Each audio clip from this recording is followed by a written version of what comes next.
มรกตพักใส่เพิ่นลืมถามโปรโมชั่นชั่วโมงหนึ่งก็เสียงนักอยู่ถ้าลืมอ่ะคือสมัครโปรโมชั่นแต่กี้นี่นั้นอาจจะไม่เสร็จแล้วรถน่าจะมารับ แล้วก็มาจากลำเปิงมาวัดสันดอกก็ต้องยืนยันด้วยนึกได้นึกได้รายงานตัวกันเลยขวายละเอาเลย4 ทุ่มบ่ายละ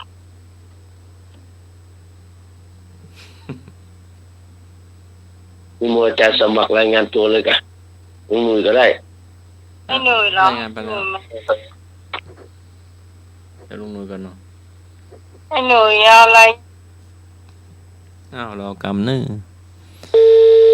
สมัครก็รายงานไปแล้วหน้าใหม่รายงานไปแล้วเรือลุงนุยกับพ่ออาจารย์74ครับผมก็รายงานตัวนึงครับผมขอนอบน้อมกับเดละลูกเดละทุกคนของครับวัดกลางอาจารย์ตะปูสมุทรสวัสดิ์โจครับผมบริการครูบริการอาจารย์มาครับพ่ออาจารย์มาแล้วครับผมเรียนที่วิทยาลัยลื่นยุรอนครับเจ้าตอนนี้นันโยมครับผมสวัสดีครับครับธรรมะใครแก้ทุกท่านทุกคนนะครับผมมีคอนเสิร์ตมันเลิกรอบเดียวรอบครับแต่เสาร์อาทิตย์ตลอดเดี๋ยวนานที่4ครับผมกรรมของใครของมันอย่าดันสอดเข้าไปกอดเอากรรมมานำก่อให้เขารับจนเกลี้ยงก็เพียงพออย่าไปต่อรอรับกับเขาเลยติดตามได้ดูได้ใจต้องว่างคิดหาทางแก้ไขไม่เพิกเฉยไม่วิพากษ์วิจารณ์เปรียบปานเปรยทำให้เคยจนชินคุ้นเป็นบุญตนครับขอกราบนมัสการนะครับเมตตาบารมีธรรมในท่านพระคุณเจ้าท่านพระครูสมุวิสุวัฒน์วรกิจโจเจ้าวาดวัดฝ่ายหินนะครับแล้วก็ผู้ในการสถานีขึ้น104.50 เมกะเฮิรตซ์ครับกราบนมัสการท่านอาจารย์พระครูบดิกาสมัครยานสีโลครับพ่ออาจารย์กับไวสาอาจารย์เรียนรักปัญโยนันเนอร์และก็ขอสวัสดีครับที่พิสมัยสุริโยดรหัวหน้ารายการครับสวัสดีเจ้า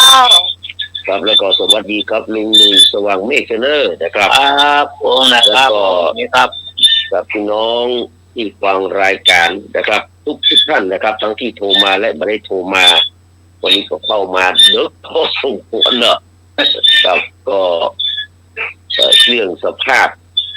การต่างๆนะครับเรื่องศาสนาก็ยังแบบยังนี้ยังเป็นฟอกออฟเดอะทาวน์เนาะอันนี้ก็เป็นเรื่องของเพิ่นอย่างที่ผมแต่งตัวว่ากรรมเป็นของใครของมันนะครับเพิ่นทำจะได้เพิ่นก็ได้หักไปเราไม่ต้องไปเหยียบย่ำซ้ำเติมศาสนานะครับศาสดาของเราเนี่ยเป็นศาสนาเป็นคือพระโคดมเนี่ยยังอยู่นะครับเพิ่นมีวิสุทธิคุณพระปัญญาที่คุณพระมหากรุณาธิคุณวิสุทธิพุทธพองก็ที่สุดของตลอดไปศาสนาธรรมคำสอนยังยืนยงอยู่ต่อไปไม่ได้เสื่อมหายจากหมู่เราไปไหนแต่ศาสนา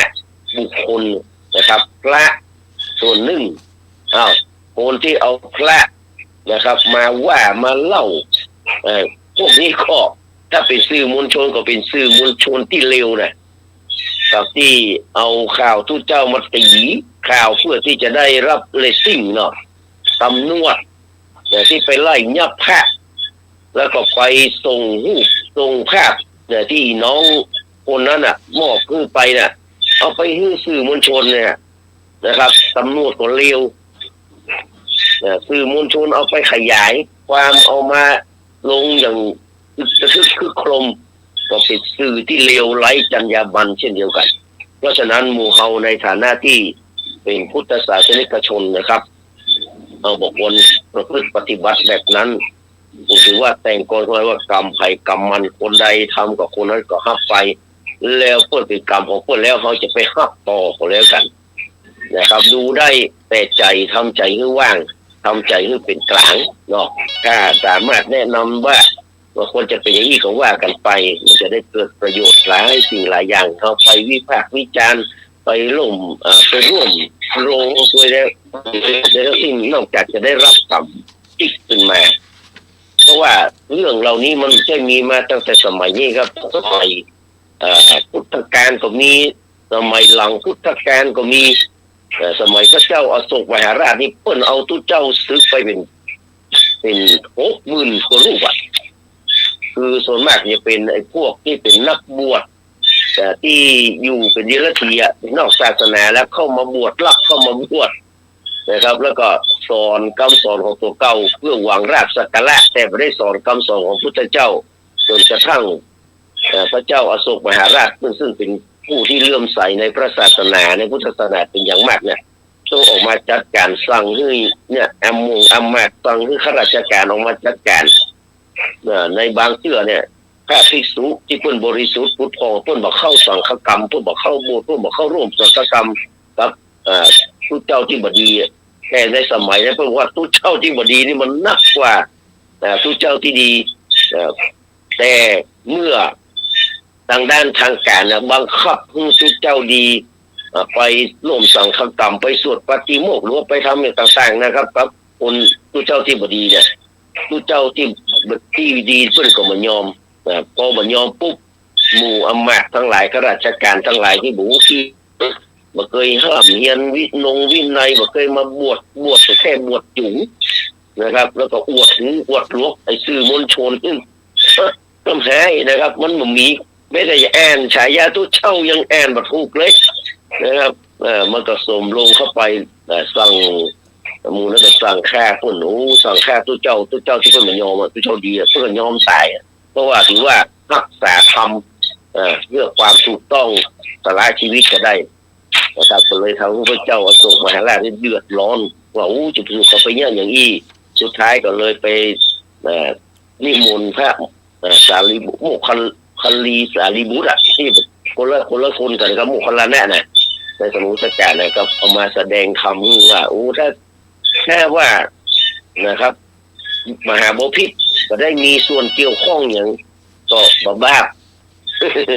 แต่ถ้ามหาบพิตรฟังคือเขาแล้วจะไม่บาปกระทรวงมหาดไทยก็แก้ไขใหม่หลังจากที่ฟังคำจากพวกโมคคัลลานะอิสาเสระเรียบร้อยแล้วก็เอามาทดสอบทุกเจ้าที่อยู่นอกรีดนอกรอยปรากฏว่าเอามาแสดงธรรมเขาก็แสดงธรรมในฮีตของเขาเป็นดีละทีของเขาก็เลยโดนไปไม่ได้สั่งสอนไม่ได้จับสอนก็เลยโดนซื้อไป60,000 กว่ารูปในสมัยนั้นกับเป็นเรื่องธรรมดาเพราะนั้นเราบ่ใส่ใจในเรื่องนี้จากนี้ไปเราจะได้เข้าสู่รายการของเราก็คือปัญหามาได้ไงลาครับผมโอ้นี่นั่นแหละเนาะขออนุญาตเด้อก็วันนี้เราก็จะเริ่มถามปัญหากันละแต่ที่เขาก็มีคนขอเพลงหลายเพลงเนาะผมได้ฟังเพลงของน้องพบสจีสายชนหรือว่าดาราพรนี่นะซึ่งเป็นหลานสาวของบุพาสายชนเพลงที่ต้นขอมาพี่ต้องนะขอเพลงฟ้าคืมนี่เนาะฟ้าคืมนี่พบสจีแต่งเนื้อเองเลยนะเพลงที่คนแต่งเนื้อร้องเองแต่ว่าทำนองนี่คุณชัยณศิลวันนะครับเพื่อเป็นคนแต่งทำนองใส่ทำนองก็เลยบอกว่าบ่ได้กบสกรรมความจริงจะไปเสาะหาพักนั่นแหละเนาะเขาก็เลยว่ามันจะเป็นพักมันแก่หรือพักบุ้งมันก็บ่ได้บอกในที่เพลงไว้ก็เลยบอกว่าหลังจากที่เมาเถียงกันเรื่องกบหลุดไปไปชอบกินพักต่อมันแน่ใจว่าเป็นพักแค่พักบุ้งหรือว่าพักอะไรอย่างแน่จะเป็นพักบุ้งมากกว่าเนาะ อันนี้ก็เป็นเพลงที่ม่วนมีความหมายนะครับแล้วก็คนยังเปิดเพลงแถมเพลงเลยอาจารย์สมัครใจดีเนี่ยเปิดเพลงพระจันทร์หัวเราะของแหมเนาะเป็นเพลงที่ดังในสมัยนั้นนะครับท ชื่อเสียงฮือกับอุกสกีสายชนซึ่งเป็นหลานสาวของบุพผาสายชนบุพผาสายชนเป็นป้าของอุกสกีพระจันทร์หัวรอนี่กับคุณพจน์อินทชัยเพิ่นแต่งเนื้อร้องส่วนทำนองกับคุณวิสารพันลายในสมัยนั้นนี่ผมทำงานที่เซ็นทรัลแอร์พอร์ตพลาซ่าเนี่ยเปิดไปตรวจแล้วรอปภอันนี้ดังเพลงนี้ส่วนเพลงที่ไฟก็ฝนตกรถติดได้ไฟคอก็แฟนพันธุ์แท้เนาะ ติด แฟนพันธุ์แท้ของฝนตกรถติดของสุรชัย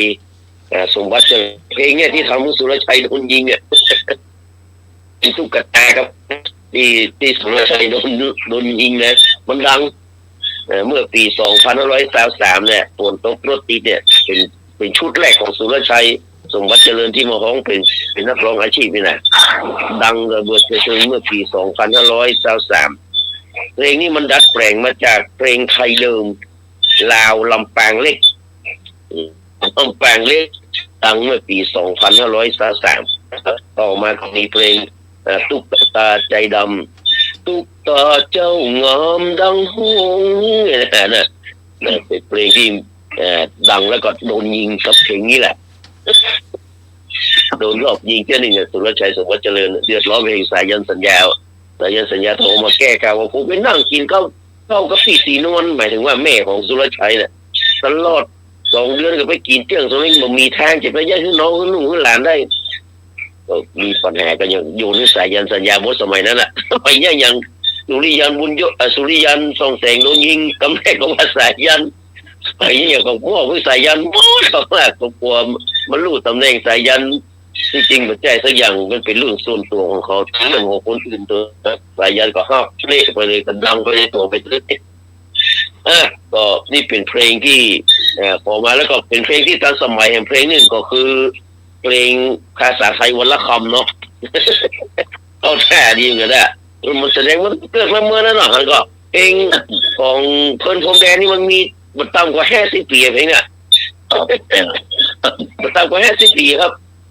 มันมีเพิ่นแล้วเพราะฉะนั้นมันต้องไปสนใจมันต้องไปกึศมันต้องไปสนใจมันเขามีพระดีเขาไหว้พระดีของเขาไอ้ที่บดีของแล้วแต่ป้นไปพวกเขากรรมของป้นไปมันต้องไปใส่ใจนะครับวันนี้เริ่มถามเลยเนาะเริ่มถามเลยเริ่มถามก่อนจะถามเนาะก่อนจะถามก็เรื่องม่วนขนาดเรื่องรักชาติศิริชัยเนี่ยสักน้อยหนึ่งเนาะนะครับรักชาติศิริชัยที่เพลงสุดท้ายนี่ที่ชื่อว่าสุดเถิดบัวคำแล้วก็เพลงอย่างฉันทนาที่รักฉันทนาที่รักชาติศิริชัยหรือว่าไอ้บุญช่วยวินานบุญช่วยจิวิสายจิวิสุเพื่อนเป็นคนจังตั้งอีภาคอีสานแต่ก่อนใหม่ๆนี่ชอบเพลงของรุ่งเพชรแหลมสิงห์นะครับจนไปร้องในงานแต่งงานก็เขาว่าเสียงดีเฮ้ยมาไปสมัครเป็นนักร้องที่บุพาสวรรค์เพื่อนชอบรุ่งเพชรแหลมสิงห์เป็นทุนเดิมแล้วก็ออมตางได้ออมตางคุดออนยาออมตางได้แล้วจะลงมาสมัครนักร้องที่ซอยบุพาสวรรค์ปรากฏว่าไปหันป้ายขายรถของรุ่งเพชรแหลมสิงห์หมดสภาพใจล้นตุ๊กตับไปหันรุ่งเพชรขายอันว่าขายรถคันนี้เซ็งกิจการต่างๆนี่ลูกเพชรเลิกของเพลงตอนนั้นก่อนที่จะมีเพลงชุดของอย่างว่าพวกจำศีลออกมาเนี่ยตอนนั้นรักชาติศิริชัยไปสมัครเขาเพื่อชอบแต่ว่าปรากฏว่ามาได้สักคำสุดท้ายมาแปะเนี่ยสุชาติเทียนทองที่เชียงใหม่นี่นะมาแปะสุชาติเทียนทองที่เชียงใหม่สุชาติบอกไปขอสมัครเป็นลูกศิษย์ของสุชาติเทียนทองสุชาติเทียนทองได้ฟังเสียงแล้วก็ลองไปบัดปรากฏว่าแต่งเพลงแรกมาดังเลยมาเข้าหูไปเลยบอกว่าชุดนี้เป็นชุดสุดท้ายถ้าหากแต่งจริงๆนะถ้าชิงห้องแล้วบัดดังแฮก็จะเลิกสนับสนุนละเอาละปรากฏว่า เพลงที่ทำให้รักชาติสิริชัยดังระเบิดระเบ้อก็คือมันปิดไฟใส่ก่อนนั่นแหละแล้วก็เป็นเขียนจดหมายด้วยนะมันทำให้ทั้งเป็นระเบิดระเบ้อเลยนะครับกลายเป็นสัญลักษณ์นะครับของรักชาติสิริชัยไปโดยสุชาติเทียนทองเป็นผู้แต่งสนับสนุนทุกสิ่งทุกอย่างใครมาแต่งเพลงฮือนะครับฮือรักชาติสิริชัยนี่ก็ฟ้องบดังก็ยังแม้แต่ชลทีทานทองจดหมายฉบับสุดท้ายน่ะเป็นรักชาติสิริชัยที่ฮ้องเป็นคนแรกแต่ก็บดัง เพราะฉะนั้นไผ่ก็ต้องมาแต่งเพลงนี้รักชาติสิริชัยยกเว้นสุชาติเทียนทองก็เลยทำให้เพลงฉันทนาที่รักเนี่ยนะครับเป็นตัวแทนของสาวโรงงานตึงมดเนี่ยจะเริ่มถามละเป็นตัวแทนของสาวโรงงานตึงมดแล้วก็ทำให้รักชาติสิริชัยได้เพลงยอดนิยมคู่กับเพลงปั้นดินให้เป็นดาวในปี2522ผมผ่านรักชาติสิริชัยขึ้นไปบนเวทีนะเพื่อนถ่ายทอดหรอกถ่ายทอดสดทางช่องเสียนี่แหละถ่ายทอดว่าถ้าเป็นเดาเด้อว่ามันเคยขึ้นไปตื่นเต้นเป็นเอ็นแน่เอ็นเราไอ้อินดูนะ เขาบอกอันนี้นะปีนต้นเดียวฉันเที่ยวฉันปานเพิ่นออกมาแบบโอ้สมุดแนมกระดาษรอนะตอนนั้นธานีกำลังสัก50ปลายเลยกะแต่รักชาตินี่ตาฝ่ายตอนนั้นขึ้นไปเป็นเดาเดิมเอ็นแน่เอ็นหลังร้องเพลงรักชาติแต่ร้องเพลงศาสนาที่รักเนี่ยนะโอ้จะได้รางวัลเมื่อปี2522โอ้เป็นสิ่งที่ประทับใจนะแต่ว่าอินดูรักชาติสิริชัยเริ่มถามแล้วเนอะเริ่มถามละแต่ประการเพลงนี้ที่ถามว่าในเพลงไอ้นุ่มตู้เพลงลุงหนุ่ยหูจักพี่ใหม่หูจักไหนนุ่มตู้เพลงเจ้าหูจักเนาะผมจีบสาวไม่เก่งนี่นะครับก็ถามว่าคุณหญิงคุณมากับใครคุณหญิงคุณมากับใครอยากทราบว่าคนที่มากับคุณหญิงนั้นเป็นใครกับใครจำผมได้ไหมไอ้หนุ่มเพลงคุณหญิงมากับใครกอไก่มากับคุณเอ๋ขอไข่คุณอิดคุณอ้อยขอควายคุณต้อยคุณหน่อยงองูไม่รู้เอ๋ขอคุณอิดอ้อยขอควายคุณต้อยคุณแหม่มงองูไม่รู้มากับใครเลยครับโมโดโมเถียจะรับกับโมโดฝนตกรับดี032260589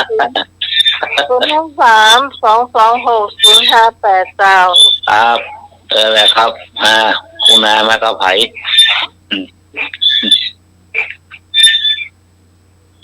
ก่อนดังเลยลุงตัวเองนะดังกันครับ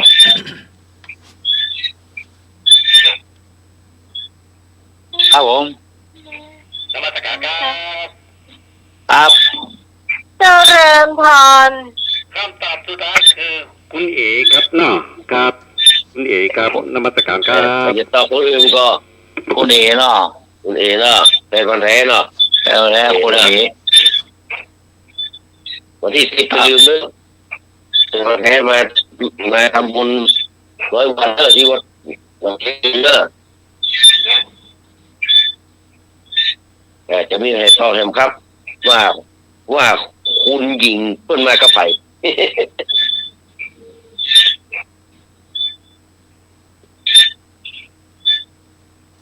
เจอแล้วครับ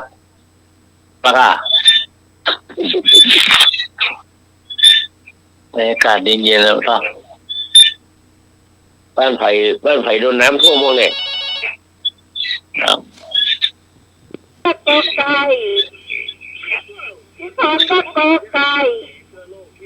ครับขอไก่เนาะคนหนึ่งนะวันเกี่ยวไก่ คุณเอคุณอิดคุณอ้อยนั่นคุณน้อยคุณต้อยใช่ไหมคุณหญิงคุณมากับใครจำผมได้ไหมไอ้หนุ่มตู้เพลงเอามาถ้าเข้าไปกันเต้คุณหญิง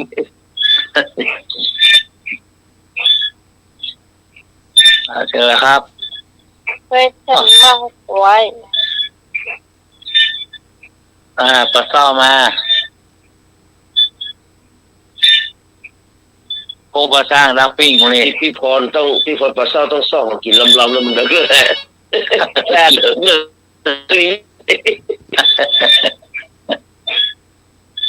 เจ้ามาฮู้มา อ้าว ฮู้ ไม่รู้ไผ่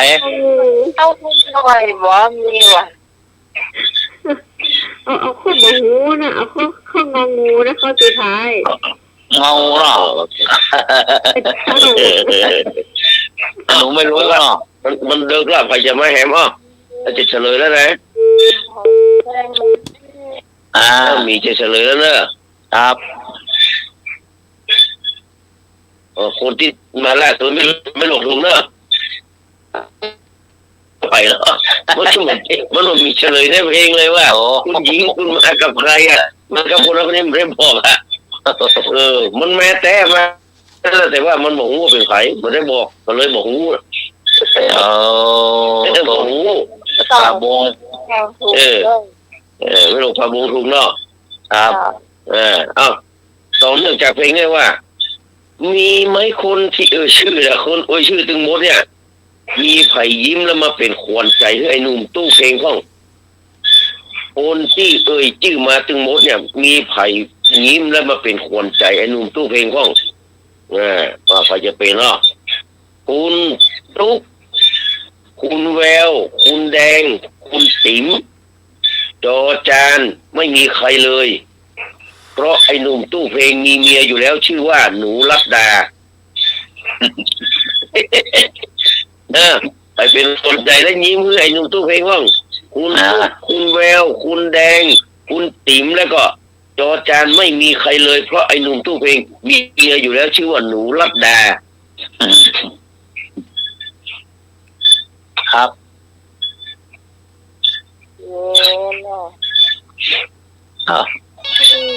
แต่ตึ้งเปล่าโทรมาบอกรอ ครับ เจ้า ว่าอาจารย์นั่นแหละมีไฮโซโกนอ่ะเอาว่า เจ้าจานเนาะ อันนี้ตัวเพลงก็มีแฟนแล้วนะ ถูกต้องเมียยอดรักชื่อว่าคุณรัตดาคุณรัตดาหรือว่าหนูรัตดา ต้องอย่าไปกินหมด ปลาบงมอบโจรปลา2 มัด ปลาบุงไปกินแล้วเนาะข้อที่3ไพรสนลูกวิเศษหรือว่าพี่หนานแดงคือชื่อของนักร้องคนใดไพรสนลูกวิเศษหรือว่าพี่หนานแดงคือชื่อของนักร้องคนใดขอไก่สอนชัยเมฆวิเชียรขอไข่สอนเทพสอนทองขอควายเสกศักดิ์ผู้กันทองงองูชายธงทรงพลจอจานพรไพรสนสอนชัยสอนเทพเสกศักดิ์ชายธงพรไพรสน ครับมาไพร ครับ สนลูกวิเศษหรือว่าพี่หนานแดง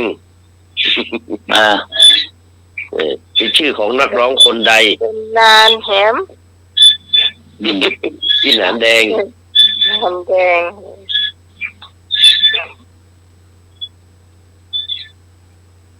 เอาล่ะพี่สาวต้นเปล่ามาตอบเด้อ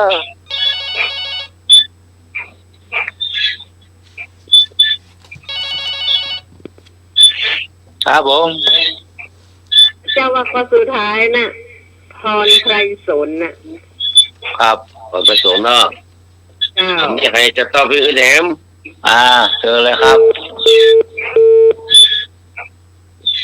กาพิการ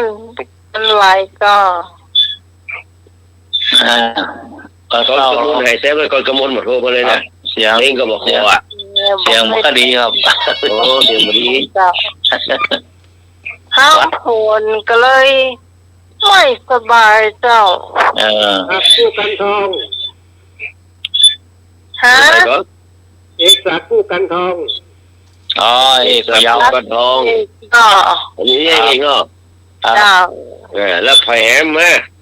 นี่มันก็ เชิญมาแท้มาตอบเลย หนูมาลีมา โทรศัพท์ใหม่ดังดีท่อเนาะ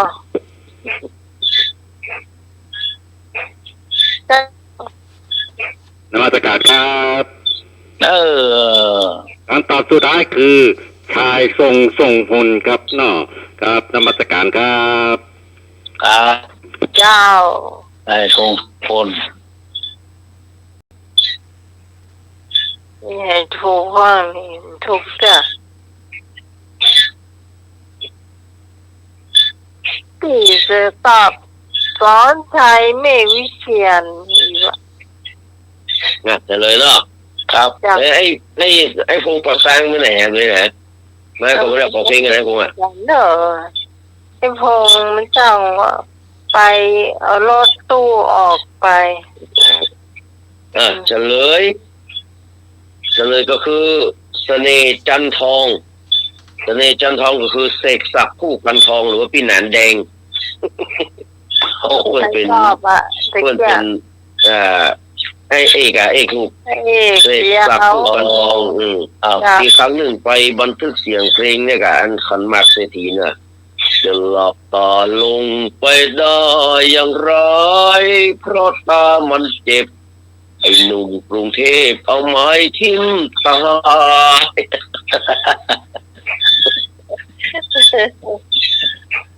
เสียงมันหมดเลยอ่ะ ไปโดนลูกพิเศษเนาะแล้วนี่ก็ตายโหงโดนไปรถไปคว่ำไปตาย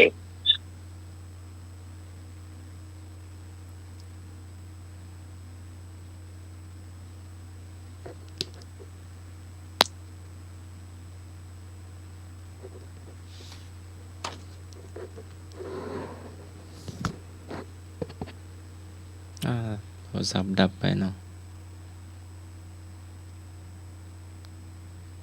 รอกำเนิดเนาะลองติดต่อ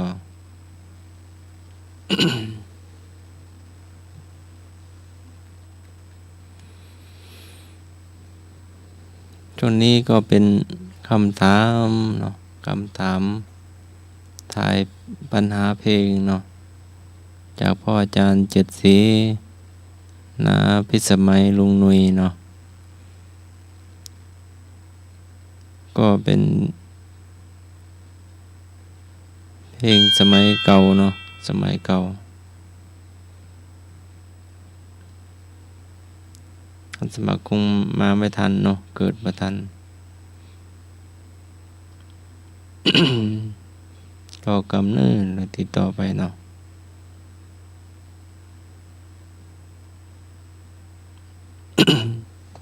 วันนี้ก็เป็นวันเสาร์ที่19เนาะ กลับมาแล้วเนาะ เสาร์ที่19เดือนกรกฎาคมเนาะ2568เนาะ เจ้า สายหลุดไปเด้อเจ้า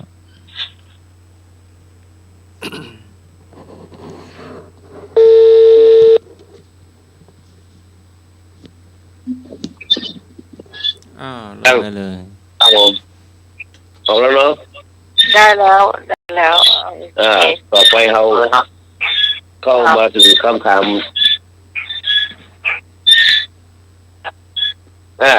ท่านอาที่รักขอฟังไปนะที่ละอยากจะถามว่าฉันท่า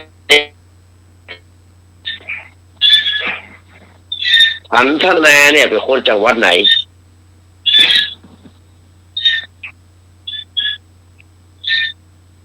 แต่มาอยู่โรงงานกทม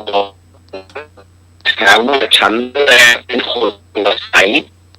กอไก่อุดรธานีขอไข่อุบลราชธานีงอควาย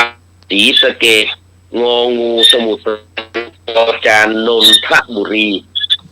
อุดรอุบล ศรีสะเกษสมุทรปราการนนทบุรีฉันทนาเป็นคนจังหวัดไหน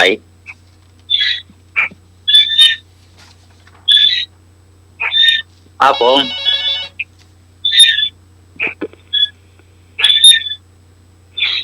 ครับ นมัสการครับ ครับ ตั้ง คำตอบสุดท้ายคือ จังหวัดสมุทรปราการครับเนาะครับนมัสการครับ ครับผม มีคนตอบอีกไหมเนี่ยครับ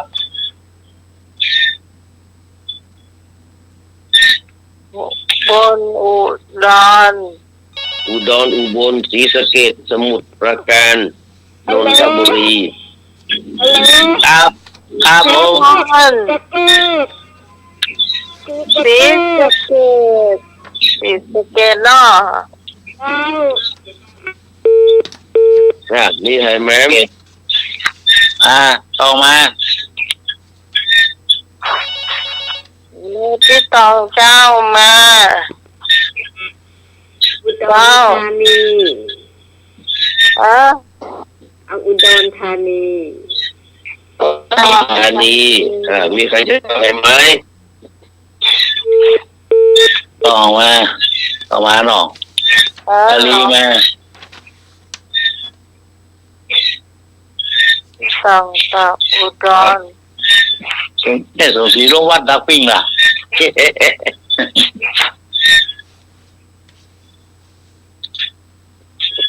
ที่ย่อยดักปิ้งไม่ย่อย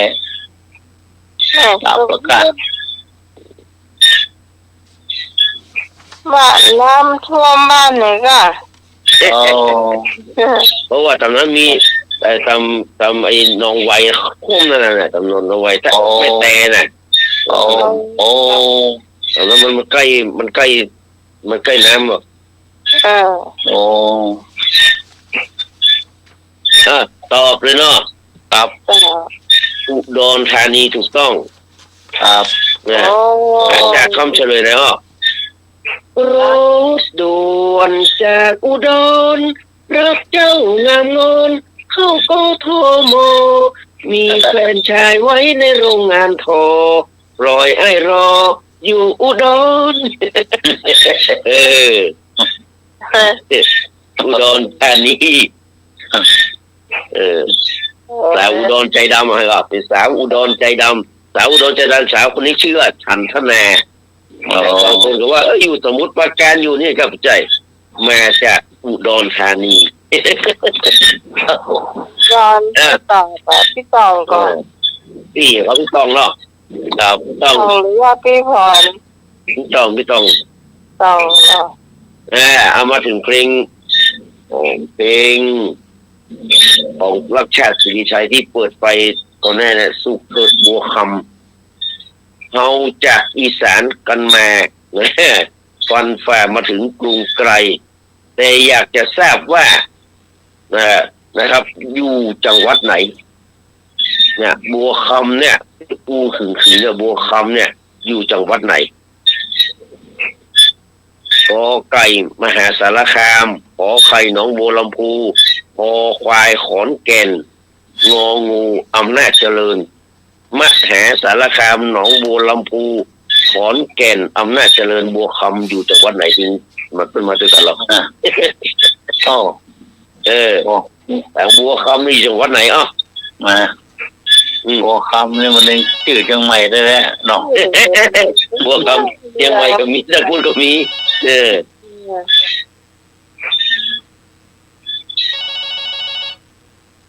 ใช่มีจังใหม่ ครับผม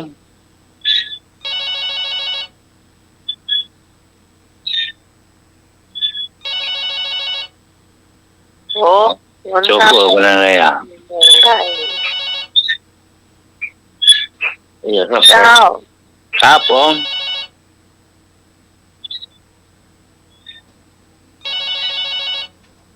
ครับไปได้แต่สามารถไปอื่นไปเข้าห้องน้ำก็ ว่า เดี๋ยวรอสักครู่ครับบัวคำรอสักครู่ มาแล้ว แล้วก็ไกลมหาสารคามเจ้า ออก ให้มาสารคามด้วยความคิดโทษเนื้อเย็นโอ้มาเห็นอกเย็นสะท้านสะเทือนพอเท่าเราตอบไม่เข้าก็ออกจุ่มปลาจำตัวจุ่มปลาน้องงามคำลาก็อุ้มลูกน้อย3 เดือน แดงบลึงเนาะ เด็กๆลิงมีใครแฮมมีใครจะตอบแฮมจากบัวคำเนี่ย บัว ที่ ค สันทนาอยู่อุดอนเนาะ ำครับ แล้วบัวคำอยู่ที่ไหน บัวคำบัวค บัวเกียงอยู่ดอนตัน บ่เกียงก็อยู่นี่อาจารย์ปัดบ่เกียงเด้อนี่ลูกคือปีกาย มีสายมา นมัสการครับ มาแล้วหนุ่มแม่ริมมา ตอบสุดท้ายคือขอนแก่นครับนอครับนมัสการครับ ขอนแก่นเนาะ ำแอนมีใครแฮมมา มาเจอแล้วครับ เฉลยแล้ว มา วันนี้มีคนรับสำนักแบบนี้แหละ ครับเนี่ยอากาศมันเย็นลำต้อง ทุกคนไปเศร้ามาแล้วยังไม่เศร้าอ่ะ มาครับ มาสอบที่เหรอ โอ้จะได้เย็นนี่เนี่ยกินแล้วนะเขาอยากเข้าล่ะ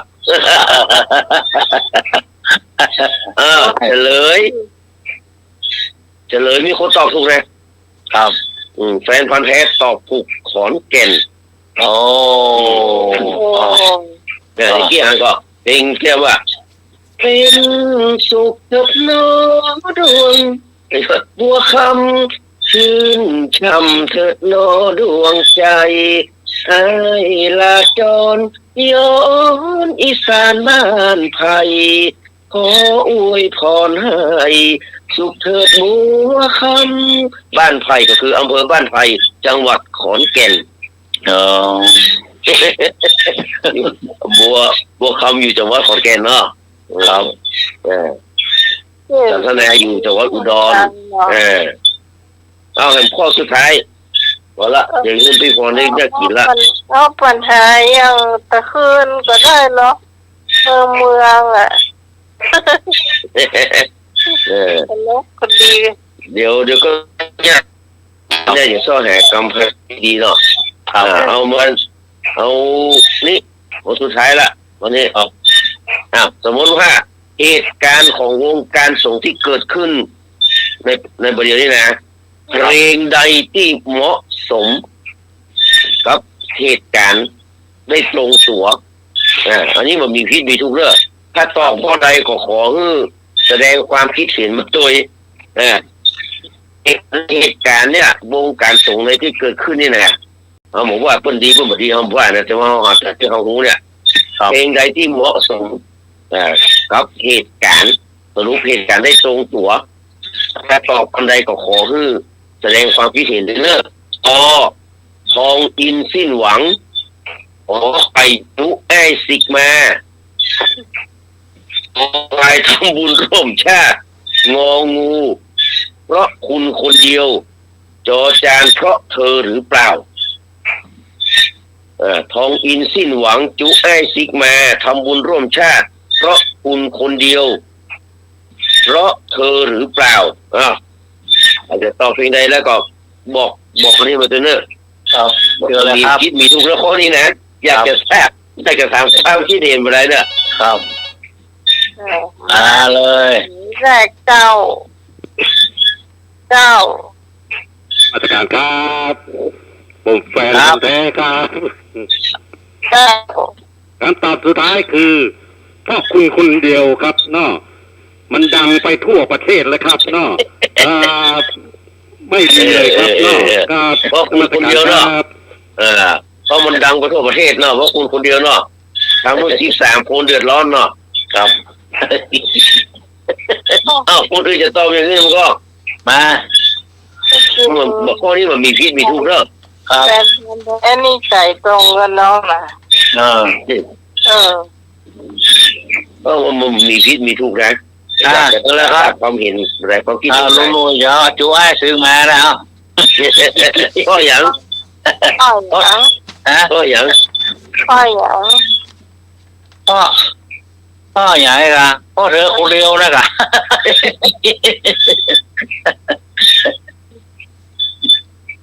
อยู่ไอ้ซิกมาไอ้ก็บ่มีงานทำอันไอ้มีกระเป๋าก็เลยจุเนาะกระเป๋านักเนาะก็เลยเรียกเกียงพอคนเล่นตัวก็เอาเนาะ มีคนนี้แล้วเนาะก็ขอประชาสัมพันธ์เลยเนอะนะครับผมวันที่2เนอะทุกวันที่2ของเดือนนะครับในการทำบุญครบวันมรณภาพนะครับของท่านอาจารย์พระมหาวิษณุจารุธรรมโมเนอะนะครับวันที่2ของเดือนนะครับก็จะมีการทำบุญทักษิณานุปทานโดยการจัดภายในใครจะมาร่วมตัวก็ได้เนอะเป็นคนแท้จะมาร่วมตัวก็ได้เนอะนะครับตอนนี้พูดกับมาเป็นคนแท้เลยวันที่2เขาจัดภายในแต่ว่าวันที่10เป็นวันที่เพิ่นจะจัดงานครบสตมวาน100 วันนะครับของท่านอาจารย์พระมหาวิษณุในช่วงมือเป็นต้นไปเนอะเราพวกก็จะนิมนต์พระสงฆ์พระเจ้ามาเกือบจะ100 รูปเหมือนกันนะครับมารับกินรับการที่วัดเจ็ดหนึ่งเนอะที่บนวิหารครับเมื่อคืนก่อนเมื่อคืนบ่มีครับเมื่อคืนแค่จะบ่มีเขาทีแรกมันมีเจ้าภาพอะไรก็ถึงมีเมื่อคืนแต่วันนี้คงบ่มีเมื่อคืนมีแม่วันอย่างเดียวมีเมื่อวันอย่างเดียวเนอะนะครับวันที่2ทุกวันที่2แล้วก็ตรงนี้วันนี้มันก็เป็นสิงหามันก็ครบวันที่นะครับวันที่10 สิงหานะครับแล้วก็ส่วนการประชุมเพลิงนะครับเพิ่นก็จะเริ่มประมาณวันที่19 31 22นะครับเดือนกุมภาพันธ์2569นะครับเดี๋ยวก็ต้องดูความชัดเจนนะครับจากท่านเจ้าวาดของกำนึงนะครับพี่อันก็ต้องบอกพี่พรว่าวันตรงที่ว่าวันเสาร์วันที่ครับวันที่เนาะวันที่ครับพรฝากไว้เนอะพี่พรเอราวัณมาวันที่นะเจ้าวันที่เมื่อวันวันที่เมื่อวันนะครับครับแล้วก็ออกจากน้ำเต้าหู้ก็คงต้องเปลี่ยนเป็นอาหารกันกินละครับก็เปลี่ยนเป็นอาหารนี่เนาะเป็นขนมเนี่ยก็ได้นะครับที่จะมาเลี้ยงที่จะมาเป็นโรงทานเนาะนะครับขอบคุณทุกคนทุกท่านด้วยนะครับซึ่งผมก็จะได้ขอบช่วยที่สมัยอยู่แล้วก็รวมถึงอันนั้นตัววันที่1 พฤศจิกายนเนาะนะครับเดี๋ยวจะได้ก็ให้ไว้3 เม็ดกันเลยกันเนาะ3 ตารางเมตรเนาะนะครับสำหรับทรายล้างสำหรับทรายล้างที่เพื่อจะเอาไปที่คนอ่านรายชื่อเจ้าเดี๋ยวจะทำขอพูดมืออ่านต่อเลยกันได้จริงแล้ววันนี้ก็ขอกราบนมัสการขอบพระคุณท่านพระครูสมุวิสุวัฒน์วรกิจโจผู้บริการสถานีนะครับขอบพระคุณท่านอาจารย์พระครูบยิกาสมัครยานศิโลครับขอบพระคุณพี่พิสมัยสุริยดรหัวหน้ารายการแล้วก็ขอบพระคุณนะครับลุงลุยเนาะนะครับแล้วก็ขอบคุณญาติธรรมท่านผู้ฟังรายการธรรมะคลายเครียดทุกคนทุกท่านนะครับที่ฟังอยู่ทางบ้านก็ขอให้มีโชคมีใจสุขภาพร่างกายแข็งแรงปลอดภัยจากโรคภัยทุกคนเนอะด้วยความเป็นห่วงนะครับขอบพระคุณครับกราบนมัสการขอบพระคุณและขอบพระคุณครับคนที่นานเจสซี่นะเจ้าที่มาร่วมมีรายการครับน้องหมายเจ้าเป็นป้าวันที่10มันเป็นวันติดจัดเมื่อวันจ้าเป็นจัดเฉพาะไม่วันว่าเราต้องเนาะวันติดเมื่อวันสิจะไปหาที่บ้านเจ้าไม่วันเนาะเจ้าเอาไปเมื่อวันที่วัดดีกว่า วันที่นัดกันไว้เนาะเจ้า ครับ ที่พรไอ้หนุ่ยอ่านก่อนเนาะ ครับผมอันนี้ก็วันนี้ก็ผู้มีใจศรัทธาร่วมบุญด้วยกันนะครับเนาะครับ อันนี้เป็นของวัดดอนตาลเนาะ นี่ด้านดอกตาลนะครับทรายเนาะตาลทรายครับผมก็มีลุงลุยสว่างเมฆครับผม2 เมตรนะครับครับพี่พรเอโล2 เมตรครับผม อืม นะ ประมาณ500นะเจ้า โอ้500ครับเนาะครับ เจ้า ครับแล้วก็พี่พรปลาเศร้า1 เมตรครับผมครับ เจ้า ครับให้บุญส่งนะครับ ให้บุญส่งบน3 เมตรนะครับผม เจ้า เมตรพิกรกมล2 เมตรครับผม เจ้า ครับมีสมัย2 เมตรครับผม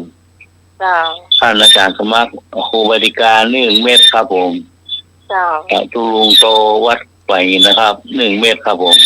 เจ้า ก็สุดท้ายครับเมื่อกี้นะครับพี่นายนิโสมครับก็ร่วมมา3 เมตรครับผมครับ เจ้า ขอบคุณทุกท่านทุกคนนะครับผมเนาะ แม่น้องไหม1 เมตร อ๋อยายจื่น1 เมตรเนาะครับยายจื่นจุลีลือดอนครับทางของทรายโอ้ทรายนี่ก็มัน แล้วสำหรับแต่เช้าเนาะครูบาทราบหรือว่าครูวินัยทรนันทวัฒน์เพิ่นก็ได้ขอตั้งเฮาเป็นรองประธานนี่ก็ประมาณ50,000นะเจ้า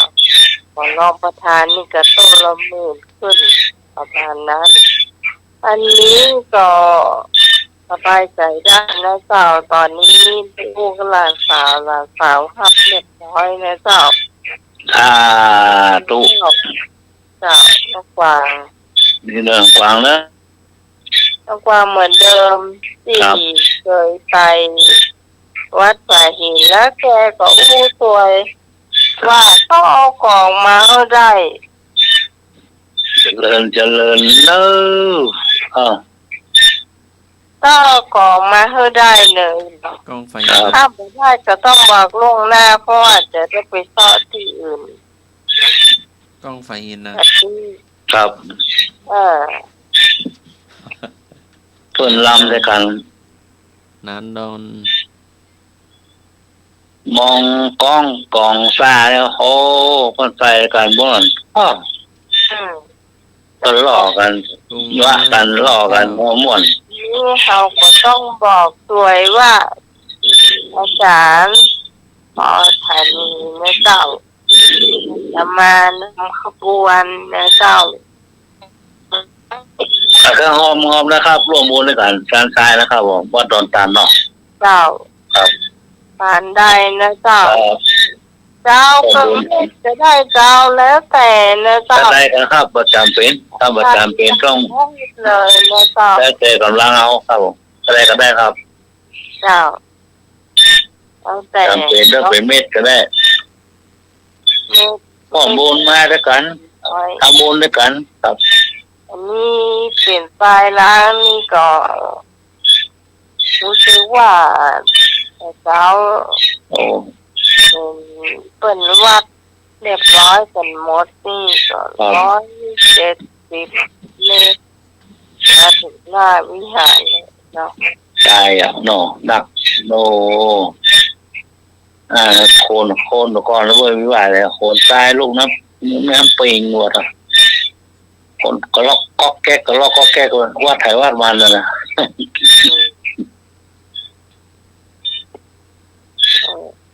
ได้บุญเต้าทราย1 กำมือก็พอใจนะ ครั เนาะ บก็นับได้อ่ะ เจ้า ถ้าทีกับงามือนั่นก็หลายเจนหลายจ้าแล้วเนาะ ตีด้วยตีก็เขาพวกนี้เพิ่นถึงหอมทันทีเลยเจ้า ครับ ทำบุญเนาะก็ความจริงวัดเจลินก็หอมเจ้าแต่วัดจันทร์ก็หอมเจ้า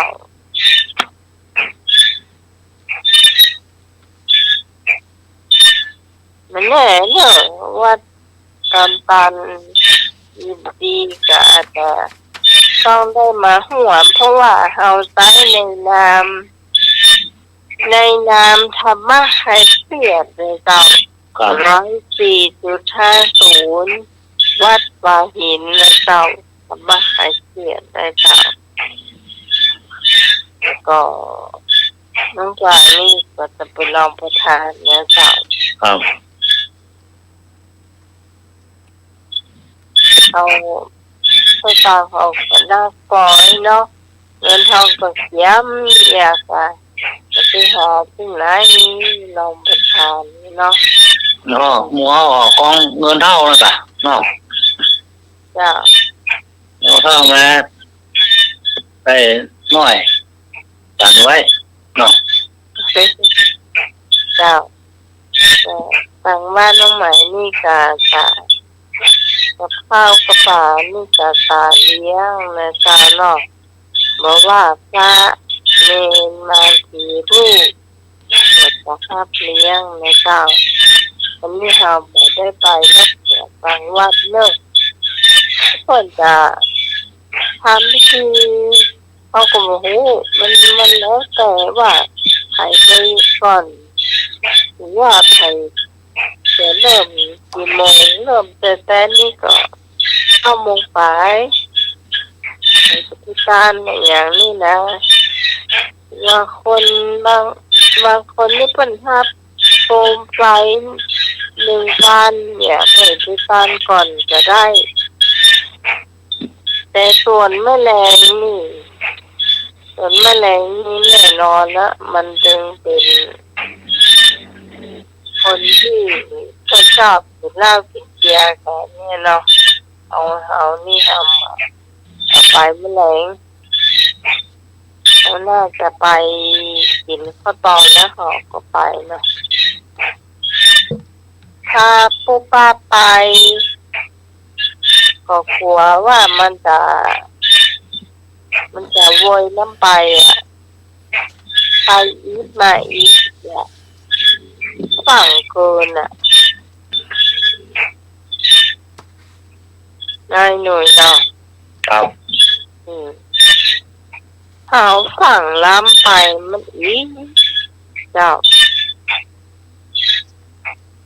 เอาได้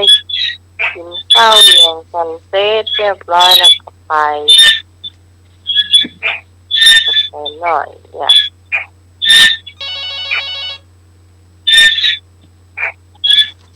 จะเติมเข้ามาก็ได้เมื่อเจ้าได้หมดเลยเนาะ ราชการครับ ครับผม งานนี่อย่างไงที่ว่าเนี่ยเดี๋ยวเนี่ย วัดดอนตังครับ เป็นปันเจ้า มีงานกัน ครับผม บูรณะวิหารที่มันหลังคามันหัว ไม่ได้ เนาะวันที่1 พฤศจิกา โอ้ยเมินก่อนลูก ครับ ไม่เดียวเจ้า แต่ผมไปร่วมแน่ครับเนาะ ครับผมครับผม ผมไปร่วมแน่ครับตอนตังครับเนาะ แจ้งที่มาตัวไว้ว่าถ้าจะห่วมยังได้ก็บอก โอ้ จาก ได้ สมัคร ครับเนาะไปงานก่อนแล้วก็เดี๋ยวไปเจอกันครับเนาะครับ ครับครับผมขอบคุณครับ เจ้า นี่สายบุญแท้ๆนี่นะเป็นว่าแท้นี่ สายบุญงานไหนงานนั้น ใช่เจ้าข้ามสะพานซบริมมาก็เลี้ยวขวามาเนาะตะกรรมก็ถึงแล้ว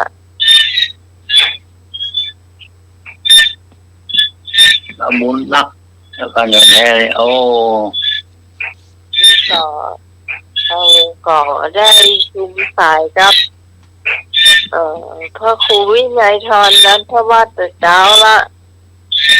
จะได้ส่งลูกส่งอย่างให้น้องฟ้าได้หันหมดละ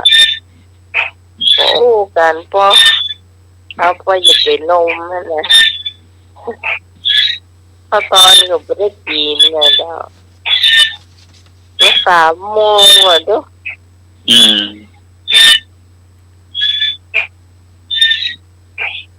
ตอนแรกก็นักใจอยู่ บักกามาชู ก็ปล่อยเนาะ ช่วงนี้เขาโอ้โหอยู่จะ รองประธานก็เลยว่าพอเป็นรองประธานได้ก่อเป็นกลุ่มของแม่น่ะเนี่ยเป็นโมดอะไรเนี่ยมันแบบมีรองประธานก็เลยโทรไปหาน้องกวางตอนแรกแกก็ไม่ได้รับเลยนะแต่แกโทรพี่มาแล้วก็เลยชุ่มใส่ไปกันที่ยาวเหยียดเก่าประทบตกลงแต่ว่ามันมาเป็นแล้วบางทีอาจจะได้มากกว่านั้นก็ได้เกี่ยวกับแต่เพื่อนกลุ่มแกบอกยอมรับเนาะเพื่อนกลุ่มแกแล้ว ครับหลายเดือนเลยหรอ3 เดือนเลย เจ้าก็สิงหากันยาตุลาเนาะมันเป็นวันเสาร์ก็หาถ้าจะ เสาร์ครับ วันที่หยัง เสาร์ วันที่หยังเดือนหยัง เดือนที่กาครับผมวันที่ ถ้ามีเมื่ออาจารย์สมัคร 1ถึงวันเสาร์ วันที่1 ครับ วันที่ กา พ่อ พฤ ป่า ศจิกายน ป่าวัด วันเสาร์วันเสาร์อาจารย์เนาะ เจ้า เสาร์ ครับ วัดดอนตัน หลายเดือนหรอ เจ้า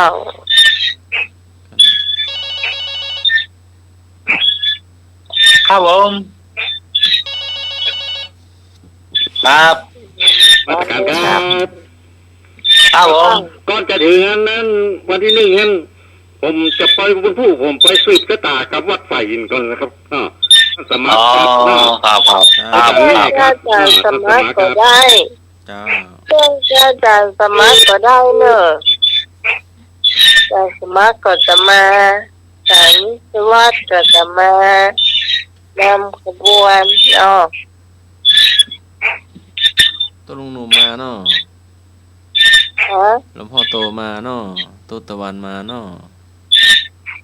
พระน้อย ก็ พระต้นน้อยต้นใหญ่มาเนาะ ที่ต่ออย่างก็กองอ่ะชื่อตัวหนูบอกว่าที่หนูบอกว่าเดี๋ยวน านดอนแล้วก็นานดอนแล้วก็ ลุงน้อยเสาแก้ว ก็ใส่น้ำไปก็ไม่ได้นะ ที่จะ แต่มันถ้าเกิดเพิ่นมันจะอยู่เราก็เดี๋ยวไปหาที่อื่นเนี่ย นัดไว้เนาะ ว่ามันก็จะเอาผู้ได้นะกองอ่ะ เจ้า ถ้าไม่ได้ที่ว่าใจหินได้ก็จะเอาที่อื่นชอบอย่างนี้อ่านชอบอย่างนี้อ่านนะ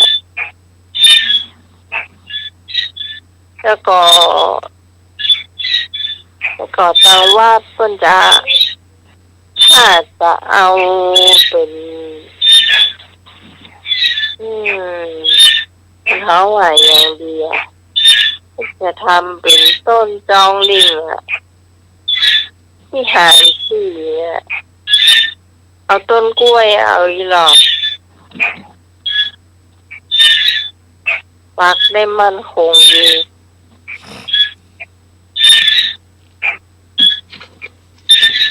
ก็จะทำคือกัน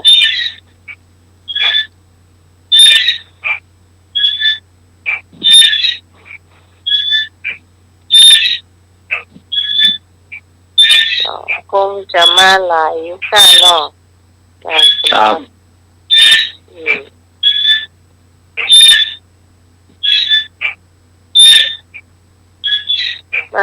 มาหลายก่อนรถแดงกะมันนั่งได้หลายคนอ่ะแล้วก็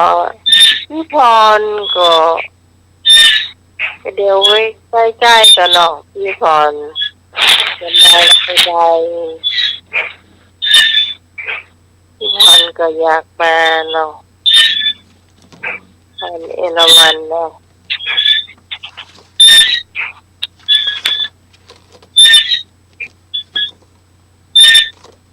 เพิ่นส่งเขาอันรถแก๊สเองมาจ่ายเลยจ้ะ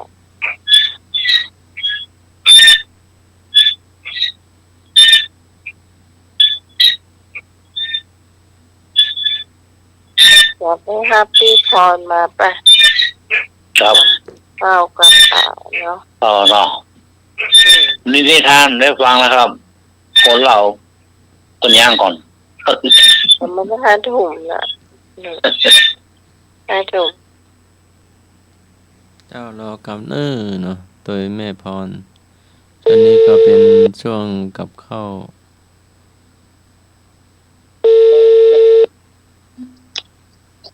จะเอากลับไว้สาจ้า เดี๋ยวจะใครใบบอกคูดฟิกมาบ้านเนี่ยเนาะ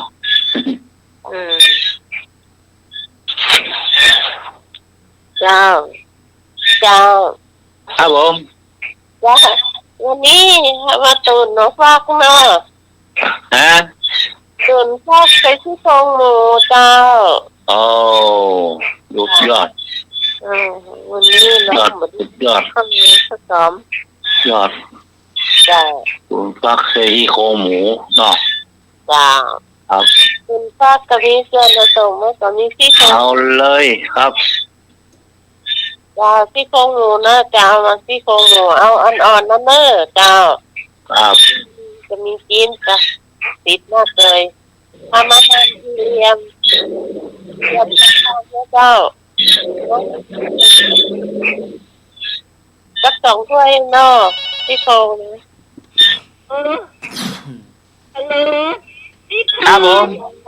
พี่พรเก่งแบบปักมันแต่ว่าแบบปักแก้ว ฟักมนเจ้า ปังโมนครับ เจ้า ปังโมนเนาะ ฟักมน ครับ ฟักเขียวๆนั่นเนอะ ครับ จ้าเอาซี่โครงหมูมาหั่นแล้วเนาะแล้วก็มีส่วนผสมของเครื่องมาสันก็มีกระเทียมพริกไทยรากผักชีเจ้าเอากระเทียมพริกไทยรากผักชีนะเอาให้ละเอียดนะเจ้าเมื่อละเอียดเสร็จแล้วเขาก็มัดซี่โครงไว้นะเจ้าแล้วก็เนาะจ้ะแล้วมาทำมาปอกฟักเลยเจ้าฟักก็เอาพอประมาณตามความต้องการของเราปอกเปลือกออกเสร็จแล้วเอาพุกมันออกก็ไส้มันออกเหลือเป็นเนื้อเนาะทำอาหารสี่เหลี่ยมจัตุรัสเนาะพอคำใหญ่หน่อยก็ได้จ้ะเอามาตุ๋นเนาะใหญ่พอประมาณเนาะต้องให้ใหญ่ล้างนะเจ้าทำเสร็จแล้วล้างสะอาดแล้วก็ให้หั่นเป็นสี่เหลี่ยมใส่กระมังไว้ก่อนเจ้า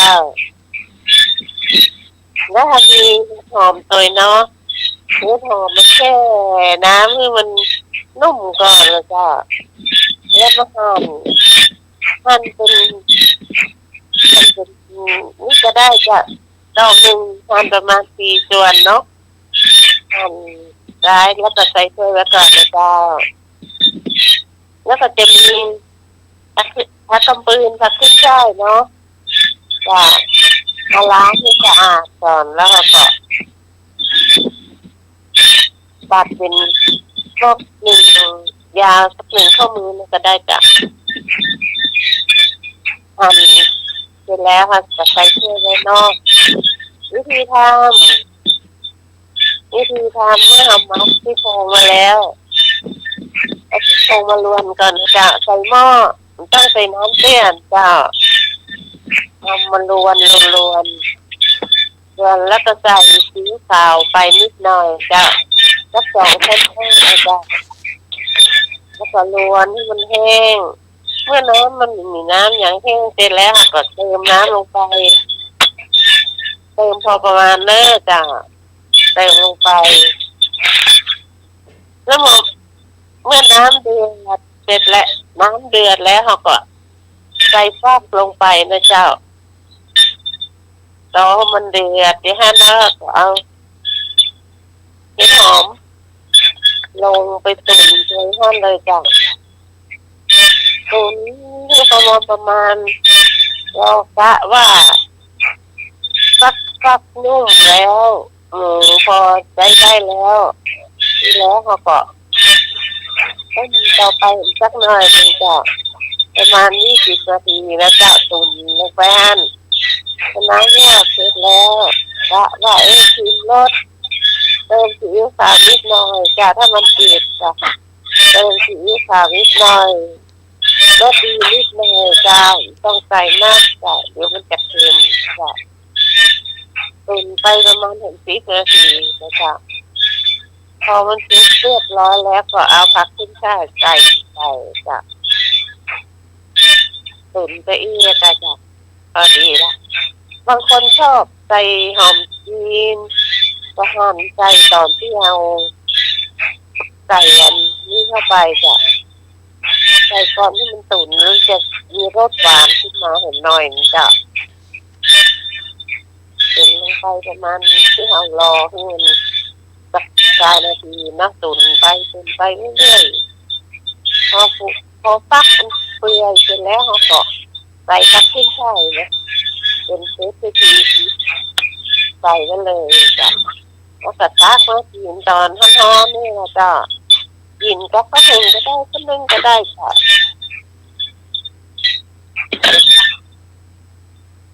จ้ะเดี๋ยวได้น้องกินมาได้จ้ะกินก็ข้าวหุงกะลำก็นึ่งกะลำเลยก็บางคนชอบข้าวกับดีได้จ้ะได้ก็ได้กินแล้วมีคนละโงยาจ้ะตอนนี้พงอยู่เพราะว่าไปตักใต้เจ้าตั้งร้านมันไปปุ๊บวันพุธถ้าจะมาถึงแล้วก็โมโหนะจ๊ะไปทั่วบ่อยเนาะจ้าช่วงนี้ต้องออกอย่างก็เพื่อนห้องว่าที่พจรลงเท้าเนาะไปเรื่อยเดี๋ยวก็ไปตั้งอีสานเดี๋ยวก็ไปตั้งปักใต้แต่ปักใต้นี่จะลงบ่อยจ้ะ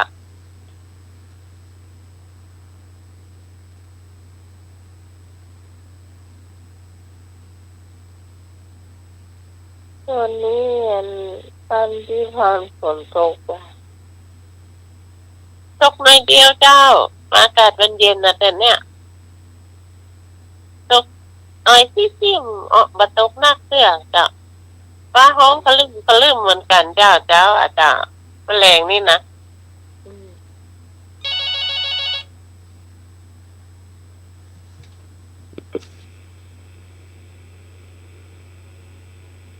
จ้าเจ้าฮัลโหลครับโอ้เก่งแบบฟักมวนเนี่ยผมมักขนาดนะครับเนาะล้ำขนาดนะครับเนาะไป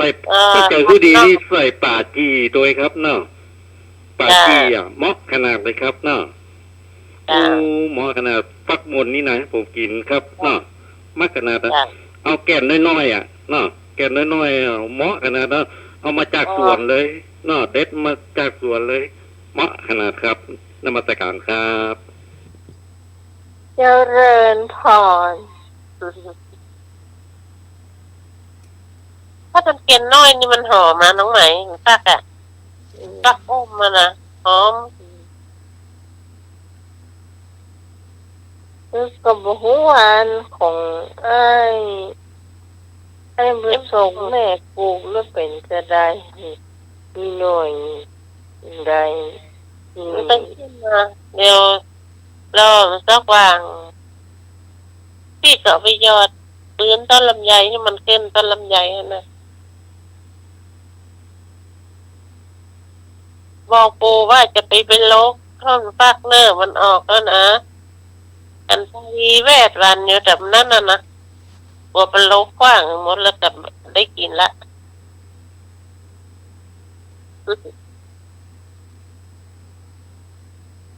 อันนี้ลุงอาจารย์ธรรมะมีเสี้ยกระเจ้า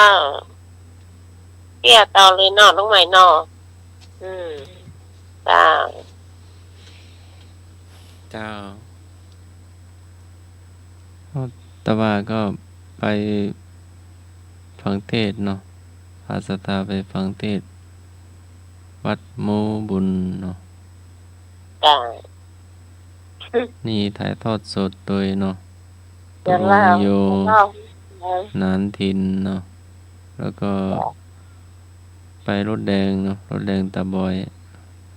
ผู้ใหญ่บ้านศรัทธาโอ้ไปเต็มลำรถหนึ่งเนาะ จ้า แล้วก็ละออนไฟหินโรงเรียนบ้านเชิงดอยก็ ได้2 คะแนนจ้ะ ยายขาแม่สายบัวก็โทรมาเนาะโทรติดต่อมาส่งเด็กๆเข้าตอบปัญหาธรรมะนื่เลยแจ้งท่านผอแล้วผอก็แจ้งผู้พิพากษาเนาะได้2 ข้อกะ ข้อเดียวถูก2 คะแนนอันนั้นถึงเกินเอาน้องไหมถ้าเหลืองนั่นน่ะ เห็นได้รางวัลได้2ด้วยเห็นได้เกียรติบัตรตัวเนาะ ที่ปัญหาเจสีถามนะจ้ะมานับ มีถาม ดู อย่าง ใจขอฮือนับจุดมานับต่อเฟืองขอฮือนับจุดแต่แรกพี่พรกับวันนั่งคิดว่านับเสียเจ้ากับฮือนับผ้าเหลืองหรอมันนับต่อเฟืองมาคิดที่เห็นอย่างนั่นน่ะเท่ากันเข้ามาได้เยอะพี่พรได้แล้วเดี๋ยวพอแล้วมันจะถูกก็เนี่ยก็อันตะคืนชมสายกันตั้งให้บุญส่งใกล้หน่วยจ้ะแล้วจะเป็นคนตอบก่อนคนถามปุ๊บคนยังไม่ได้กดจริงแล้วก็จะตอบละว่ามันจะถูกก่อนนะถามไม่หน่อย7 ข้อน้องผิดอยู่ข้อเดียวข้อ 4ข้อนั้นน่ะจ้ะพี่พรปีข้อ4ว่านาวาวังนะกับพี่หูเรื่องนั่นแหละอันน่ะข้อหน้าผิดน้องผิดพี่เอาไปตอบข้อกระไก่วะ เป็นขอใครถูก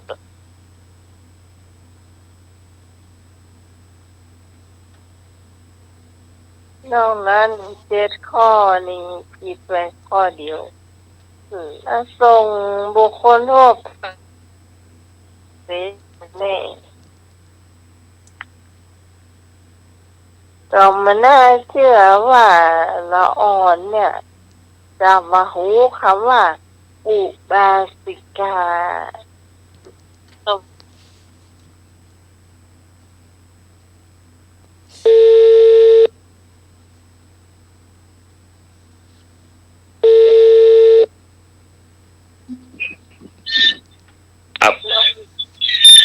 เราคำพูดว่ามันไม่ดี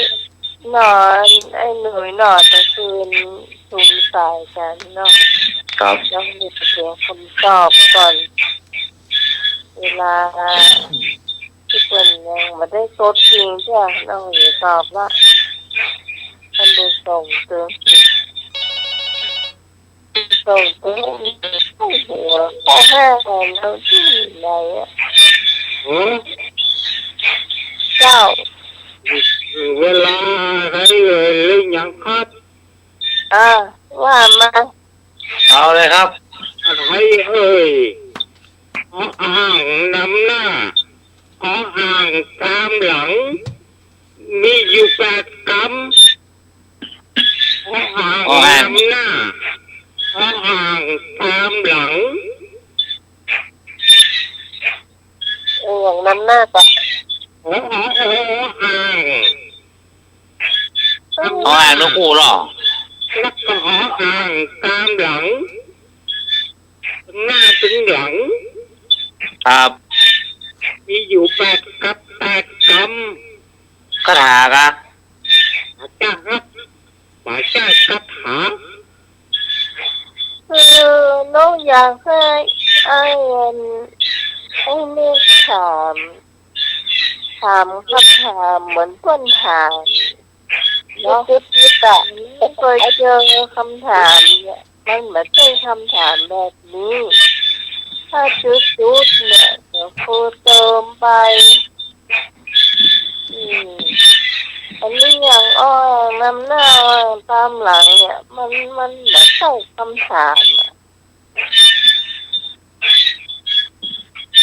อันนี้พูดตรงๆมันไม่ใช่คำถามเลยเนี่ยอันมันกว้าง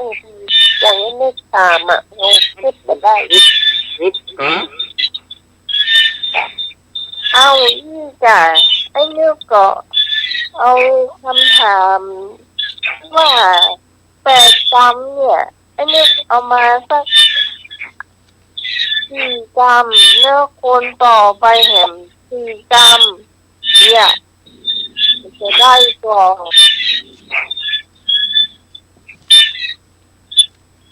อาลาอาณาจาอาณาลาปัส อันนั้นคือมันจะเป็นคำว่าเติมคำแล้วก็จะเป็นคำถามแต่นี่บอกตรงๆอย่าให้นึกถามเนี่ยมันแบบใช่เลย อุปข้าก็จ่ายดีเฮ้ย ไอ้นี่ต้องถามว่าเยาอ่างเนี่ยจำได้เนี่ยที่จำแรกคืออย่างก็คือฟังข่าวต่อไป หรือว่าคนฟังทางบ้านที่เสีย อีโสอีโสอีโสนักการสี่กรรม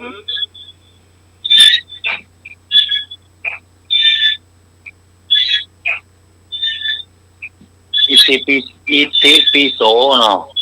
ครับและหันความสี่กรรม อิติปิโสภะคะวาใช่ป่ะ เพราะว่าอรหัง ครับ อิติปิโสพลัง อีโส วันตาปิยาอาหารวันตา ใช่ กุกานาโม มีกรรมด้วย ก็ขันนาวาใช่ อิติปิโส พุทโธธัมโม ใช่ ธัมโมสังโฆ หาทอสี่กรรม นะวาละ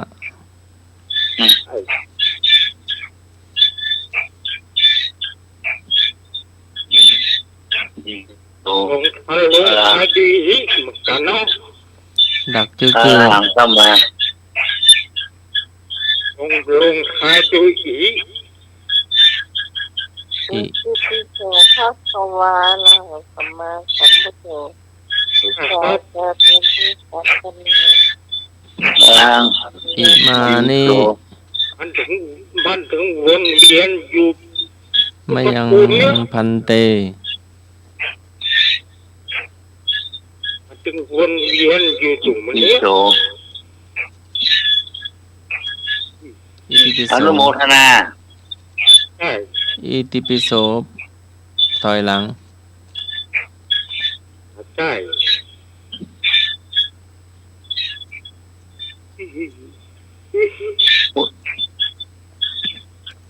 เน่าแล้วเนาะอะไรก่อน แล้วนอกจาก เจ้า วิเศษเสอีวิเศษเสอี แปลว่าอย่าง วิติปิโสวิเศษเสอี วิ แปลได้ก่อนแปลให้ฟังหน่อย แปลครับมั้ง ว่าใหม่เหรอ ให้จุดรอบปลอดภัยอย่างเรียกครับ ครับจะขาดรอบปลอดภัยเนาะ คาถาเนาะ วิ อยู่ดี ยีอิติติโสวิเศษเสอี เป็นตัวบาลี ครับ ตัวมาเลยเนาะ เสย อยู่ดีมีสุขเนาะ โสวิเศษเสอีลดลงเรือไปเหนือไปใต้ทั้งวันทั้งวั อ๋อน จุดรอบปลอดภัยอากาศ ครับโอ้หยุดยอด ครับไปเอกกันนะครับ ครับผมขอบคุณครับด้วยครับ โอ้ตั้งใจมาบอกแล้ว ตั้งใจว่าตั้งใจ ตั้งใจมาบอกขอบคุณครับแต่คำสั้นๆยังมีความหมาย บ้านบ่พอหาบ บ้านบ่พอหาบอะไรอย่างเนาะ บ้าน บ้านบาทที่อยู่ บ้านพอหับ เจ้า ครับที่อยู่ ยัง บ้านปุดบ้านปะติ้วอ่ะ ยัง บ้านบ่เปล่าหาบ บ้านบ่พอหับ บ้านขอน บ้านบ่พอหาบ บ้านบ่พอหาบ บ้านนคูหัว ก็ฮะเสลยบ้านบวกขอนเป็นจะได้บ้านบวกขอนอ่ะเป็นจะได้ฮะนี่เฉ บ้าน ล โบ ย คอน บ้านบวกขอนบอใบไม้บอแหวนกอไก่ขอ เออ ไข่ออ่า อง ยู่ น บ้าน น อยู่บ้านเราเลยครับเชียงใหม่เลยครับ บางคนน่ะปากกระตือนนั่นจดไว้ อ๋อบ้านโบคอน บวก เป็น คอ จะ น ได้ บวกคอน เป็นยังไงอ่ะ บางคนน่ะอัน นครไปคอนไปละ ต้นฟ้า โอ้บ้านคำโบราณเนาะ ครับกับบ้านบะเก้าเนาะบ้านบะเก้าบ้านคอน แม่ปีเสากับปหาฝึกคอนไปกับคอนฝึก บ้านมันมีแส่บ้านนครเนี่ยเนาะ ถามตัวว่าอาวุธแค่หัวนักเรียนที่ไหนอาจารย์สมมาเขาว่ามันนับถือต่อเพื่อไม่นับถือต้นไม้ เวลาเราแบบเด็กๆเนาะ ครับ ก็มวนดีเนาะ ม่อนดีเหรอ โอ้คนเราคงแกงหัวเราะเนาะ ครับใคร คลายเครียดนะ ใหญ่ ตอบตรงๆตอบซื่อ ครับเข้าใจได้หรอเนาะ ๆดีแล้วเนาะ กำเริบ จะ ยาว ได้มีเวทีแสดงออกเนาะ ครับกล้าอ่ะอ๋อเร็วกล้าเป็นคำเลิกห้ามดีหมูจักอะ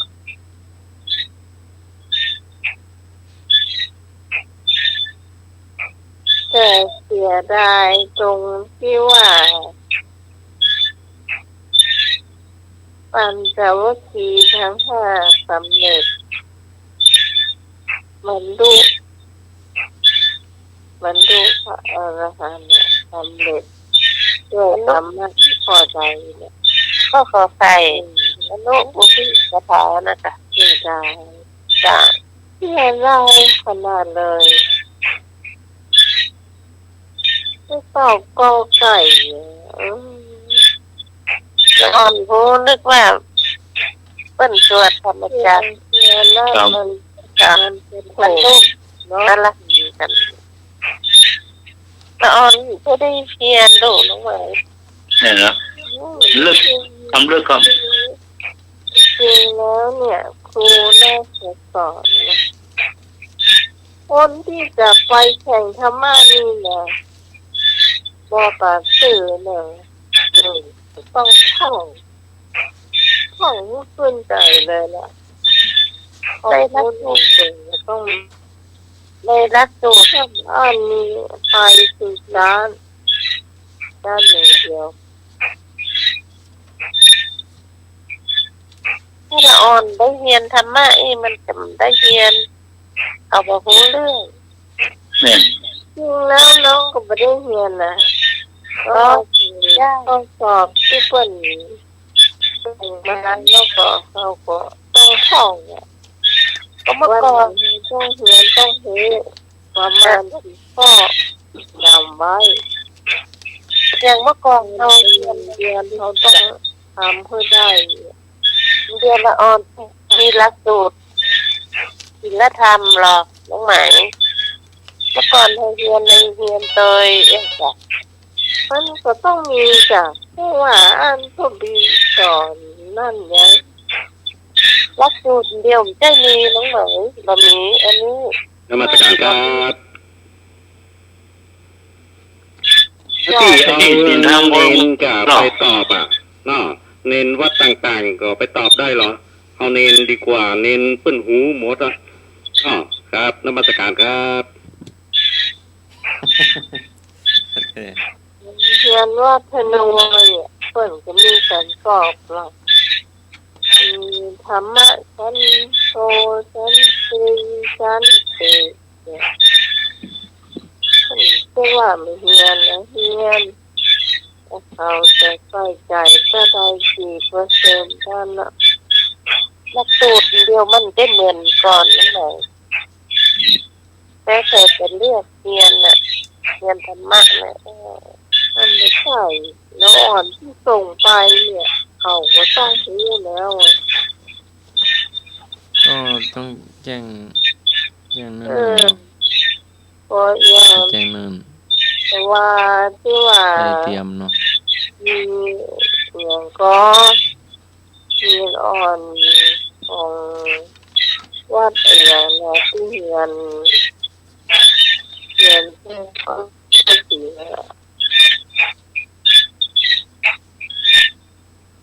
ก็ได้ยินอยู่นี่ตอนเพื่อนประกาศ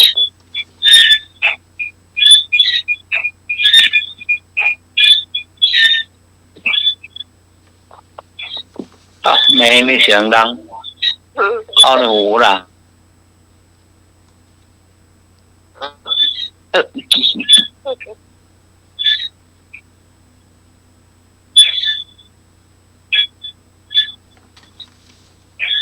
ไม่ขายโคตรแล้วมันแรงเลยเนาะมาย่างรอบเดียว ข้อต่อไป ข้อต่อไป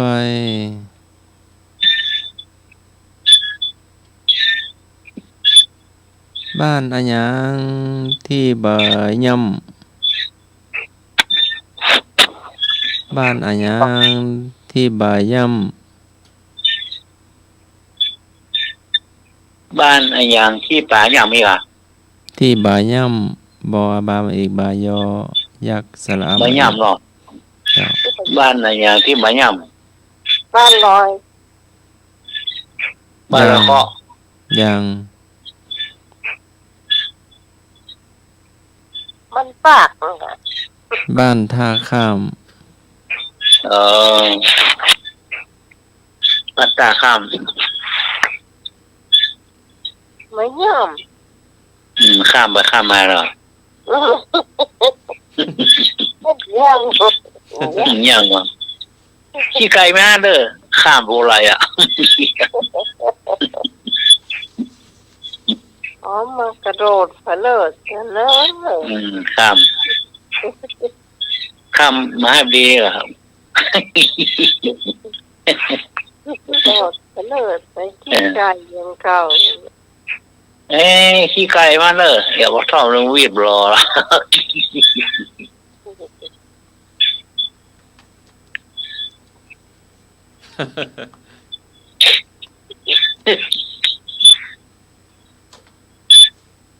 ไก่เนาะไก่เลี้ยงไก่อะคนเท่าพอแล้วก็ต้อง ยังตัวอยู่ในกระดองอุจจาระอยู่ในตัวคน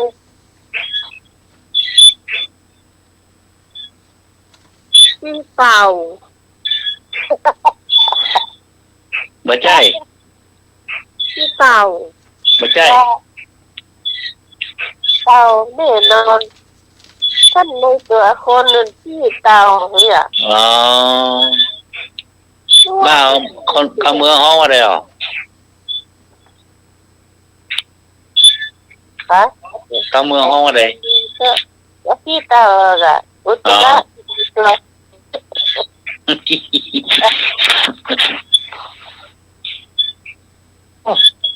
หน้าตาก็ดีพวกเขาตายแล้วอ้อมกอดอ่ะ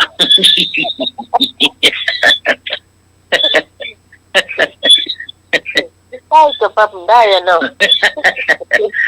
ฉันเกลียดคนฉันเกลียดอ้อมกอดคุณเหรอเฮ้ยอย่างเหม็นแต่แล้วมันจังแท้จังว่าโอ้มันเหม็น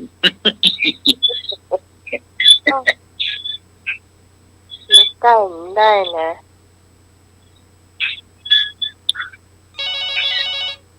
เนาะ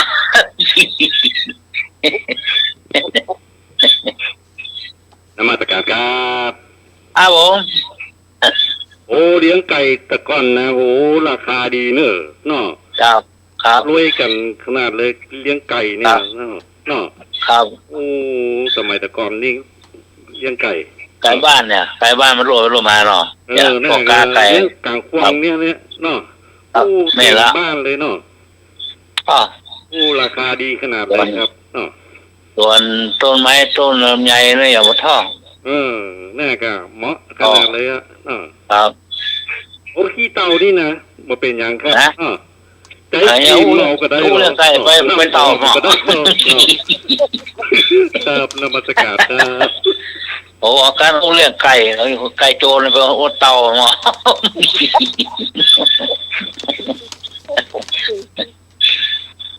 ไก่แล้วก็ไก่อันไก่พวกเลี้ยงโลดไปโลดมาเนี่ยพวกกามันหักเข่งมาอ่ะเมื่อคงเท่านั่งเปื้อล่างเฮ้ยไก่ขายก็เนี่ยโอ้ยว่าไก่บะขานบะขายก็ ไก่บะขานบะขายก็อย่าคนพวกกาว่ะโอ้ขานบะขานก็อย่าซื้อเลย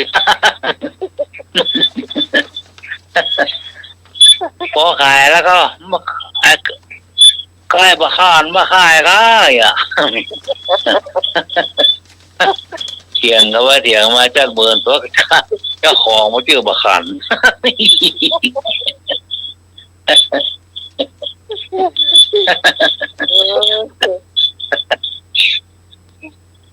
โอ้มันขันอะไรหันอะไรโอ้มอมาขันแล้วหรอขันนะใกล้บะขันมาค่ายค่ะ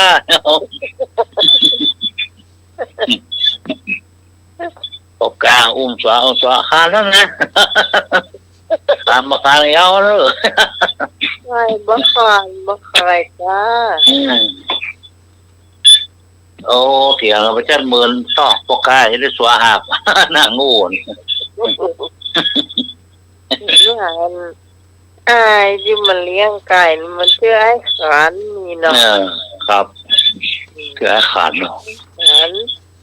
ปกกามันก็ได้ไก่นะครับโอ้ขานมาขานเอาละมาเล่นซื้อมาขายละ ประกาศมันเรื่องเหรอ ก็ได้ไก่พวกนั้นก็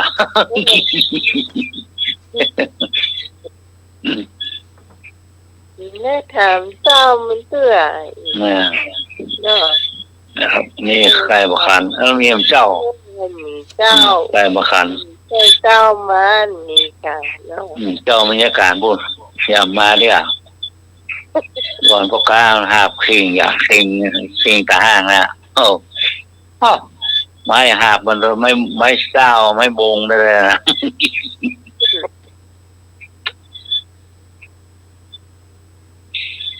ไก่ก็ไม่ได้มาขาย ปากกาของทุกเรื่อง มากาของเรื่องมากามองฟังละชื่ออย่างมันก็ได้หรอ ไง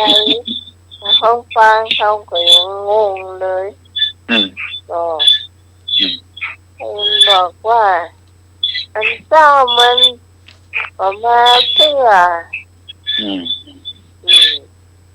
มึงบอกอ้วนหรอคนเท่ามันซัดเลยอ่ะเนาะบะคานบะขายก้าใครบะคานบะขายก้าอ่ะ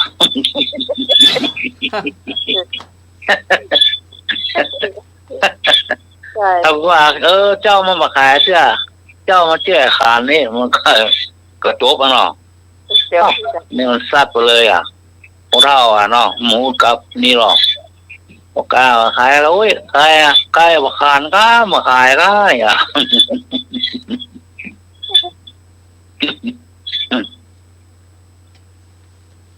น้องหมูขายก็ขายหมูพอเนาะเนาะเดือดร้อนเลยยุ่งหมดอ่ะ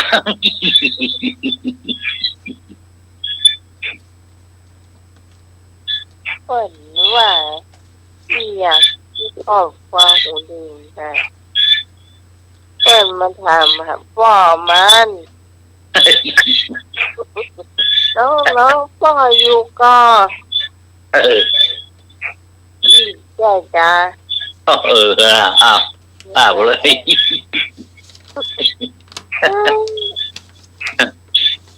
มันว่าบักขาย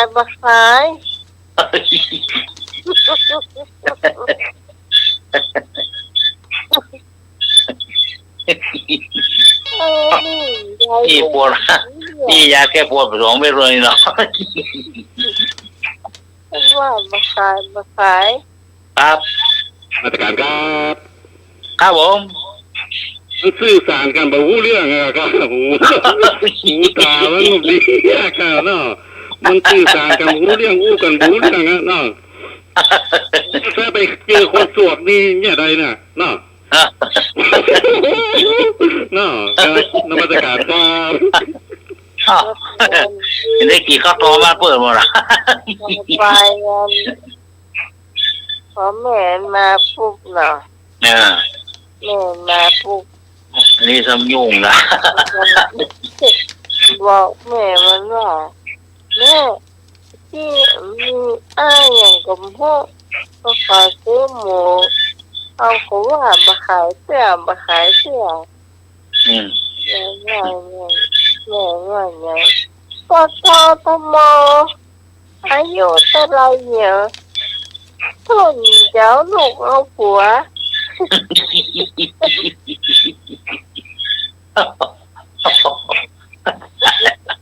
ก็หลวงกำนันได้เดือดร้อนนะ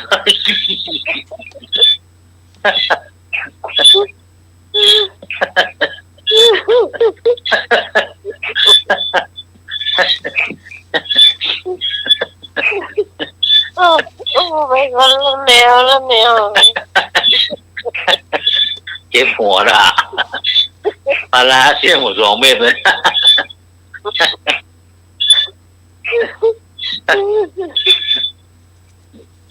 ยุ่ง ผัวเดี๋ยวก่อนป้ามึงมาก่อนไปถามเอาถามป้าก่อนเดี๋ยวป้าเขาว่า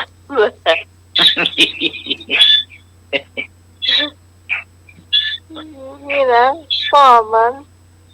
น้อยนะมันถึงหูเจ้าปวดติ๊กจะห้ามอะไรถึงฟังหนึ่งเดียวนะโอ้กูนี่ยังยายมองอ่ะค่ะว่าเป็นมองไหนมองแต่เที่ยวมองไปสักคนหนึ่งเนี่ยถ้าไม่ได้ไปเอวขามาเริ่มเสียปัญหาเป็นเตอเนี่ย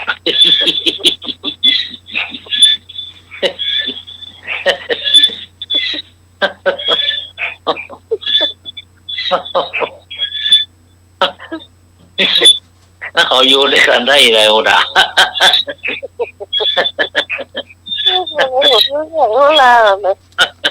ฮะมันบอกโคตรเนาะ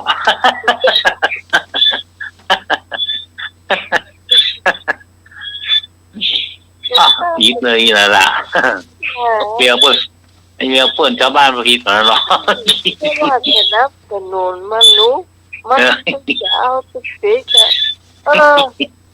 ดูบ่ฟังก็ตั้งเตอะเดี๋ยวคนน้อยมาก่อนหามันเนี่ยน้อยเข้าบ้านมาเนี่ยน้อยเนี่ยจริงแล้วว่าเขาบอกไปอ่านลักเมาใส่นกก็จำมาได้ว่าที่อย่างนี้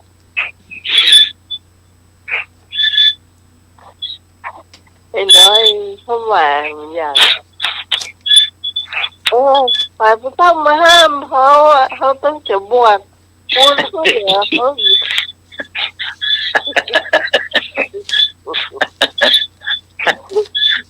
ยุ่ง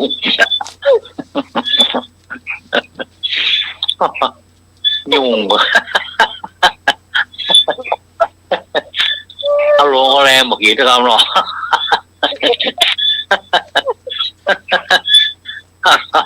พอฟังเรื่องเงี้ยก็อะไรก็งก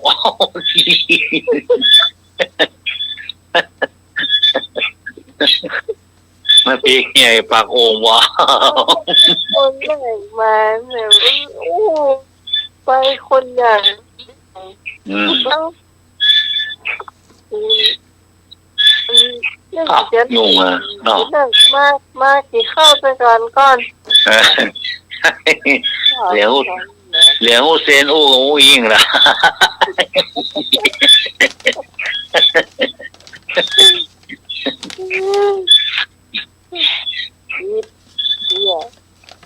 อิบตอนนั้นแหละดอกอย่างนั้นเลยอ่ะ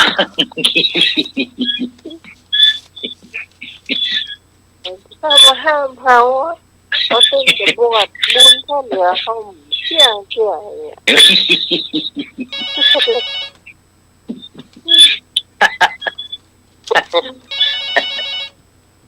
ครับผม มาตรการครับ ครับผม ถ้ามีคนแบบนี้นะรับรองว่าประเทศไทยนี่ยุ่งกันไม่ห้ากันเนาะ ทั้งประเทศนี่ยุ่งกันเลยครับเนาะถ้ามีคนแบบนี้นะนมัสการมันยังอยู่กันได้อ๋ออยู่กันได้นะคนหนึ่งมาถามหาพ่อนี่ชุ่มขายอยู่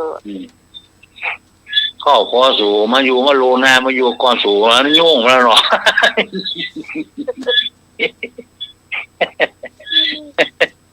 การในการหาหมดสูงอยู่ว่าโลนหรือว่าการหาการยุ่ง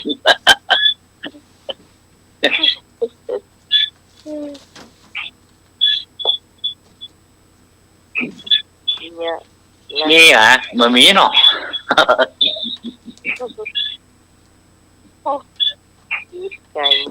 แต่มันแทบมีเนาะแต่มันแทบใกล้ดีกว่า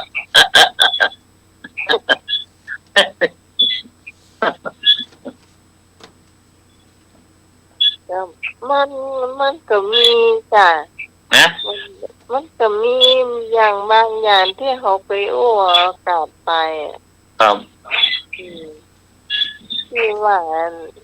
น้องสาวโทรมาถามว่าจะเอาอย่างเนี่ยยังไม่โดนว่านะโบกรถ4 ล้อโบกรถ4 ล้อมาจอดไว้ไปเดินทางขอบุรีขอก็ไฟยิงจีบุรีครับ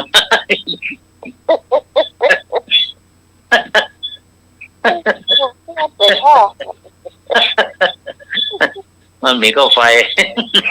ในขยะบุรียืนหนาวตั้งเจ้า รถสี่ล้อมาโบกรถ สี่ล้อจอดห่วยไฟเขาขอเข้าไปยิงเข้าไปก็ดูบุรี นี่อย่างนั้นน้องใหม่กับนุชเนาะแม่น้องฟาง แม่ก็ไปกับแม่เนาะจะไปกินข้าวที่ร้านเอากลุ่มหูมันจะบอกว่าอยู่ร้านนั่นร้านนี้จะบอกเนาะพี่โยมก็โทรมาโทรมาอันนักกืนมันก็บ่ค่อยดีเนาะว่าเอาฟังอย่างนั้นก็ว่าเหมือนกับว่าเขาไปไหว้เนี่ยพวกมันน่ะ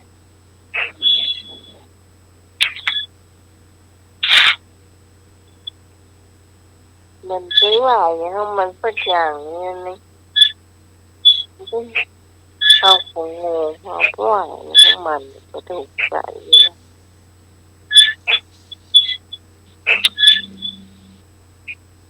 เลยตัดสินใจแต่เนี่ยค่ะทีนี้ก็โอ๊ตเอาได้คืนนี่โอ๊ตขนาดแล้วนะโอ๊ตได้คืนก็แล้วก็แถมคุกวิวายอย่างมันว่าวิวายอย่างมันว่าจะเป็นน้องเนาะผมไปที่วิวายอย่างมันมาพิจัยอย่างยุคมาไม่เช้าอุ่นได้แล้วนะโทรไปหาแล้วแต่ว่ามึงว่ากูเนี่ยกูจะว่าอย่างมึงสักอย่างเนาะมึงว่าอย่างฮั่นแล้วแต่กูฮั่นมึงว่าอย่างกูไม่ได้ว่าอย่างรู้กูอยู่ร้านอาหารตีแม่บิยากูว่าจะเอาอย่างมึงว่ายายลูกต่อไปยากูเลยซื้อข้าวผัดมาให้มึงไง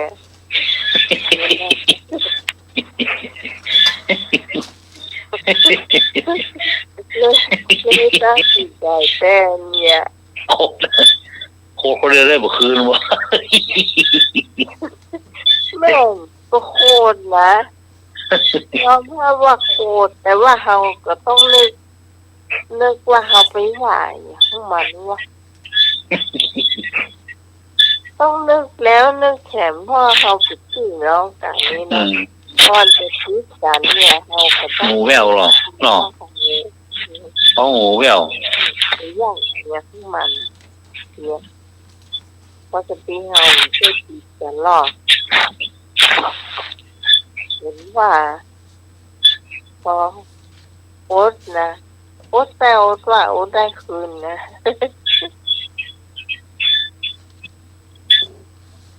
มันตึงอย่างก็ตั้งเด้อถ้ามาสามใจมันตึงได้หมดเกินวันเกินเนาะสำรับตัวข้าเจ้าอีนะจะเป็นคนใจยาก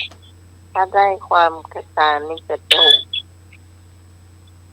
ถ้าปากกระตานี่บะโจกหนึ่งเอาอยู่แค่ละต้องเอาผู้ได้อยากอ่ะต้องหูผู้ได้ถ้ามาหูเรื่องนี่มันได้นอนบหลับรับพี่พรนี่มันปล่อยเลยน้องไหนขึ้นสนใจเลยหัวเป็นยางตัวเป็นไม้ปากเป็นขี้ดินตัวเป็นยางอ่ะตัวเป็นไม้เนี่ยตัวเป็นยางครับตัวเป็นไม้ปากเป็นขี้ดินดินสอนะดินสอมียางลบอยู่ตรงบนท่านครับตัว น้อยอะค่ะ อ่า ดำอ่ะ เป็นดินเนาะครับ อาจารย์สมัครถาม อ่ะ รับแล้วก็อาจารย์เนี่ย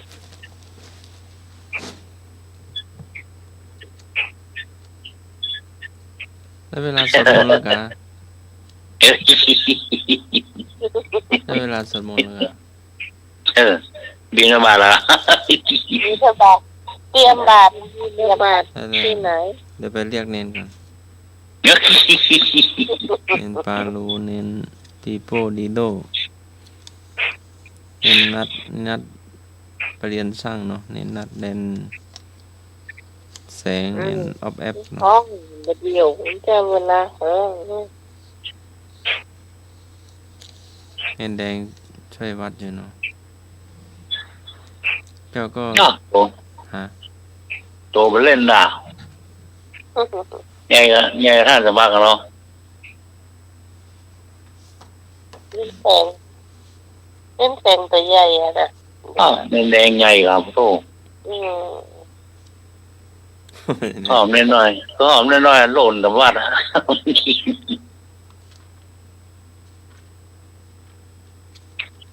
อย่างหูอยู่ปาก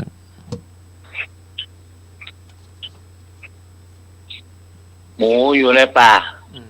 หูอยู่ปาก มา เนนปาโลเนนปีโป้ดิโดเอาไป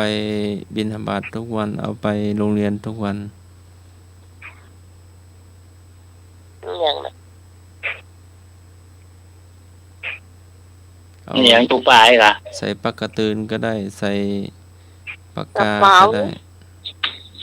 เป้ เฉลยย่าม ยาก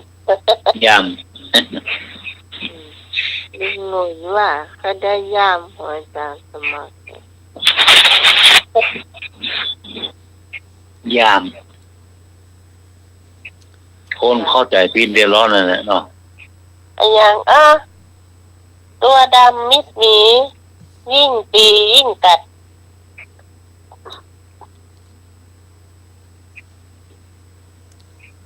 ซิว จิวถูกต้อง ซิว จิวที่เปิดสีไม้นะเจ้าเปิดจิว อ๋อ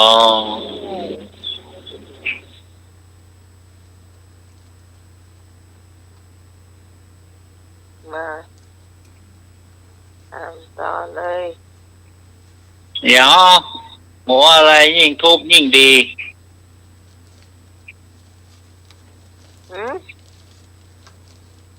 หัวอย่าง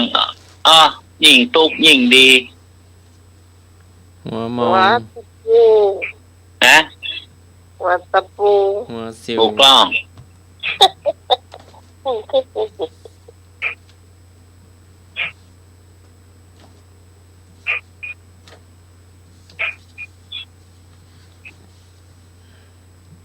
อย่างนมอย่างเด็กไม่ชอบ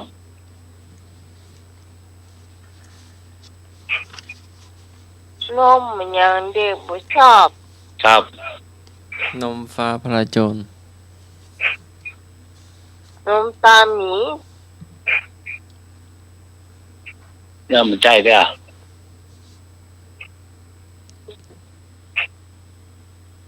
นมตาหมีก็ไม่ใช่นมอย่างเด็กไม่ชอบ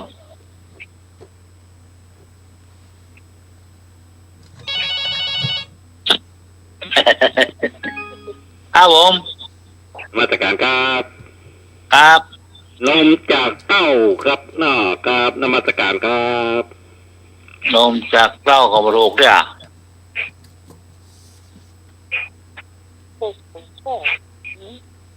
นมจากเต้ากับโรคนมตาหมีกับโรคน มบูด นมบูดกับโรค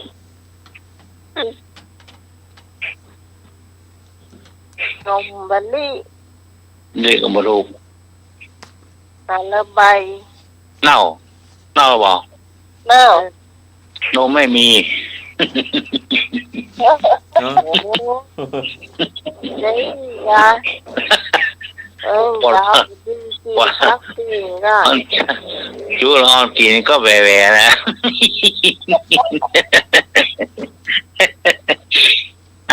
นี่ก่อนแหวะนะ สูกปากมันบวยออก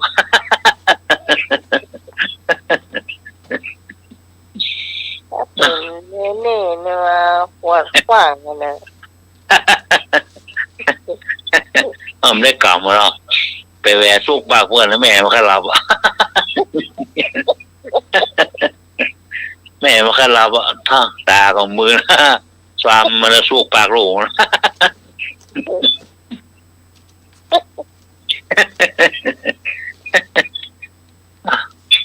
ขนาดปวดนมเป สูก ล่า ปากปูมาคายขวางแล้วละ ปวดนมเปล่านะร้อนมันยังหูนะอืม อ๋อหูกะมันกำเหรอกำมันหูเบามันนักอ่ะกำมันนักเลยมัน ร้อนไปเดียวนะปวดปลายเนี่ยนะมันเขย่าได้นะ เจ้าปวดปลายในหูแล้วเดี๋ยวอ่ะ เสียวแล้วเหรอ ครับ เขย่าโอ้เดี๋ยวเนี่ยอุ้ยปานแล้ว อย่างอะไรอย่างขนมอ่ะขอบขนมอ่ะขอบขนมแล้วปอมันเอายาแปรงเอากอดเอาหลอดเขาตั้ง ตั้งใส่ขวดยาแล้วมันดูด โอ้ ขนมกองดูดกองตั้งแล้วหลอกใส่ขวดยาแล้วลงก้นขนมแล้วลูกมันดูดก็ห้าวรอแล้ว แต่งหน้ายี่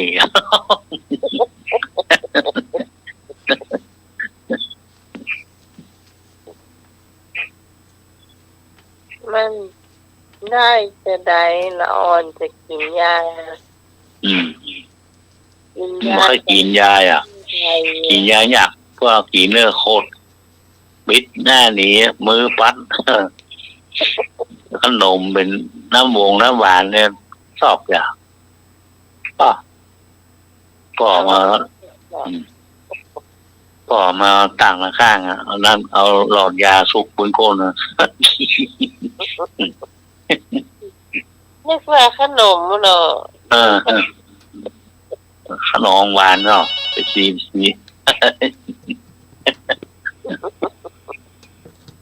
ครับผม ขณะนี้เวลา6 ทุ่มแล้ว มาแล้วหลวงตา มาแล้ว มาสการครับ อาสมัคร ครับผม ปิดไปเลยปิดไปเลย หมดเวลาแล้ว ครับผม รับต่ออยู่หลวงตาจะรับก็รับไปเลย ไม่ถึงต้องเป็นเรา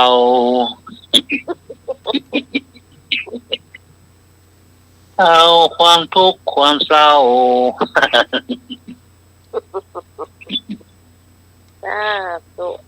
โอ้ย เสียงยกประจำเลยเพียงว่าเขาขับยกเองเนี่ย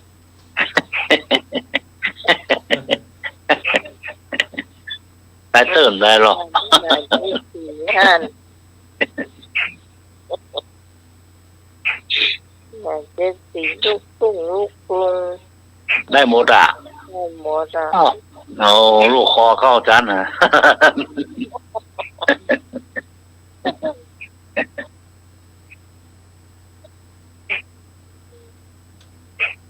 พี่เอาลักมาฝากอ่ะอียามาละ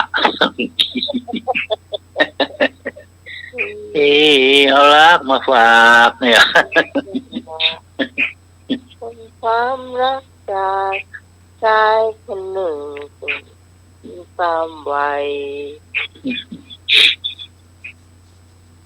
แม่นเหรอ ป่ะพี่บ้านมันนิมนต์จานครับ ก็สำหรับวันนี้ขอบคุณพระอาจารย์พระครูสมุวิศวัตรวรจิโจผู้อำนวยการสถานีที่เมตตาเวลาเรื่องรายการธรรมะไขเสี้ยนของเราในเจ้าขอบคุณพระอาจารย์สมัครยานสีโลเจ้าขอบคุณไอ้หนุ่ยสว่างเมฆเจ้า ครับผม คุณพี่พรนัทนันมโนพันธ์เจ้าจาก พี่ขอล่างพี่โรเมพี่เนอะ งานเจดสีขอบคุณทุกคนที่ฟังจนจบรายการนะเจ้า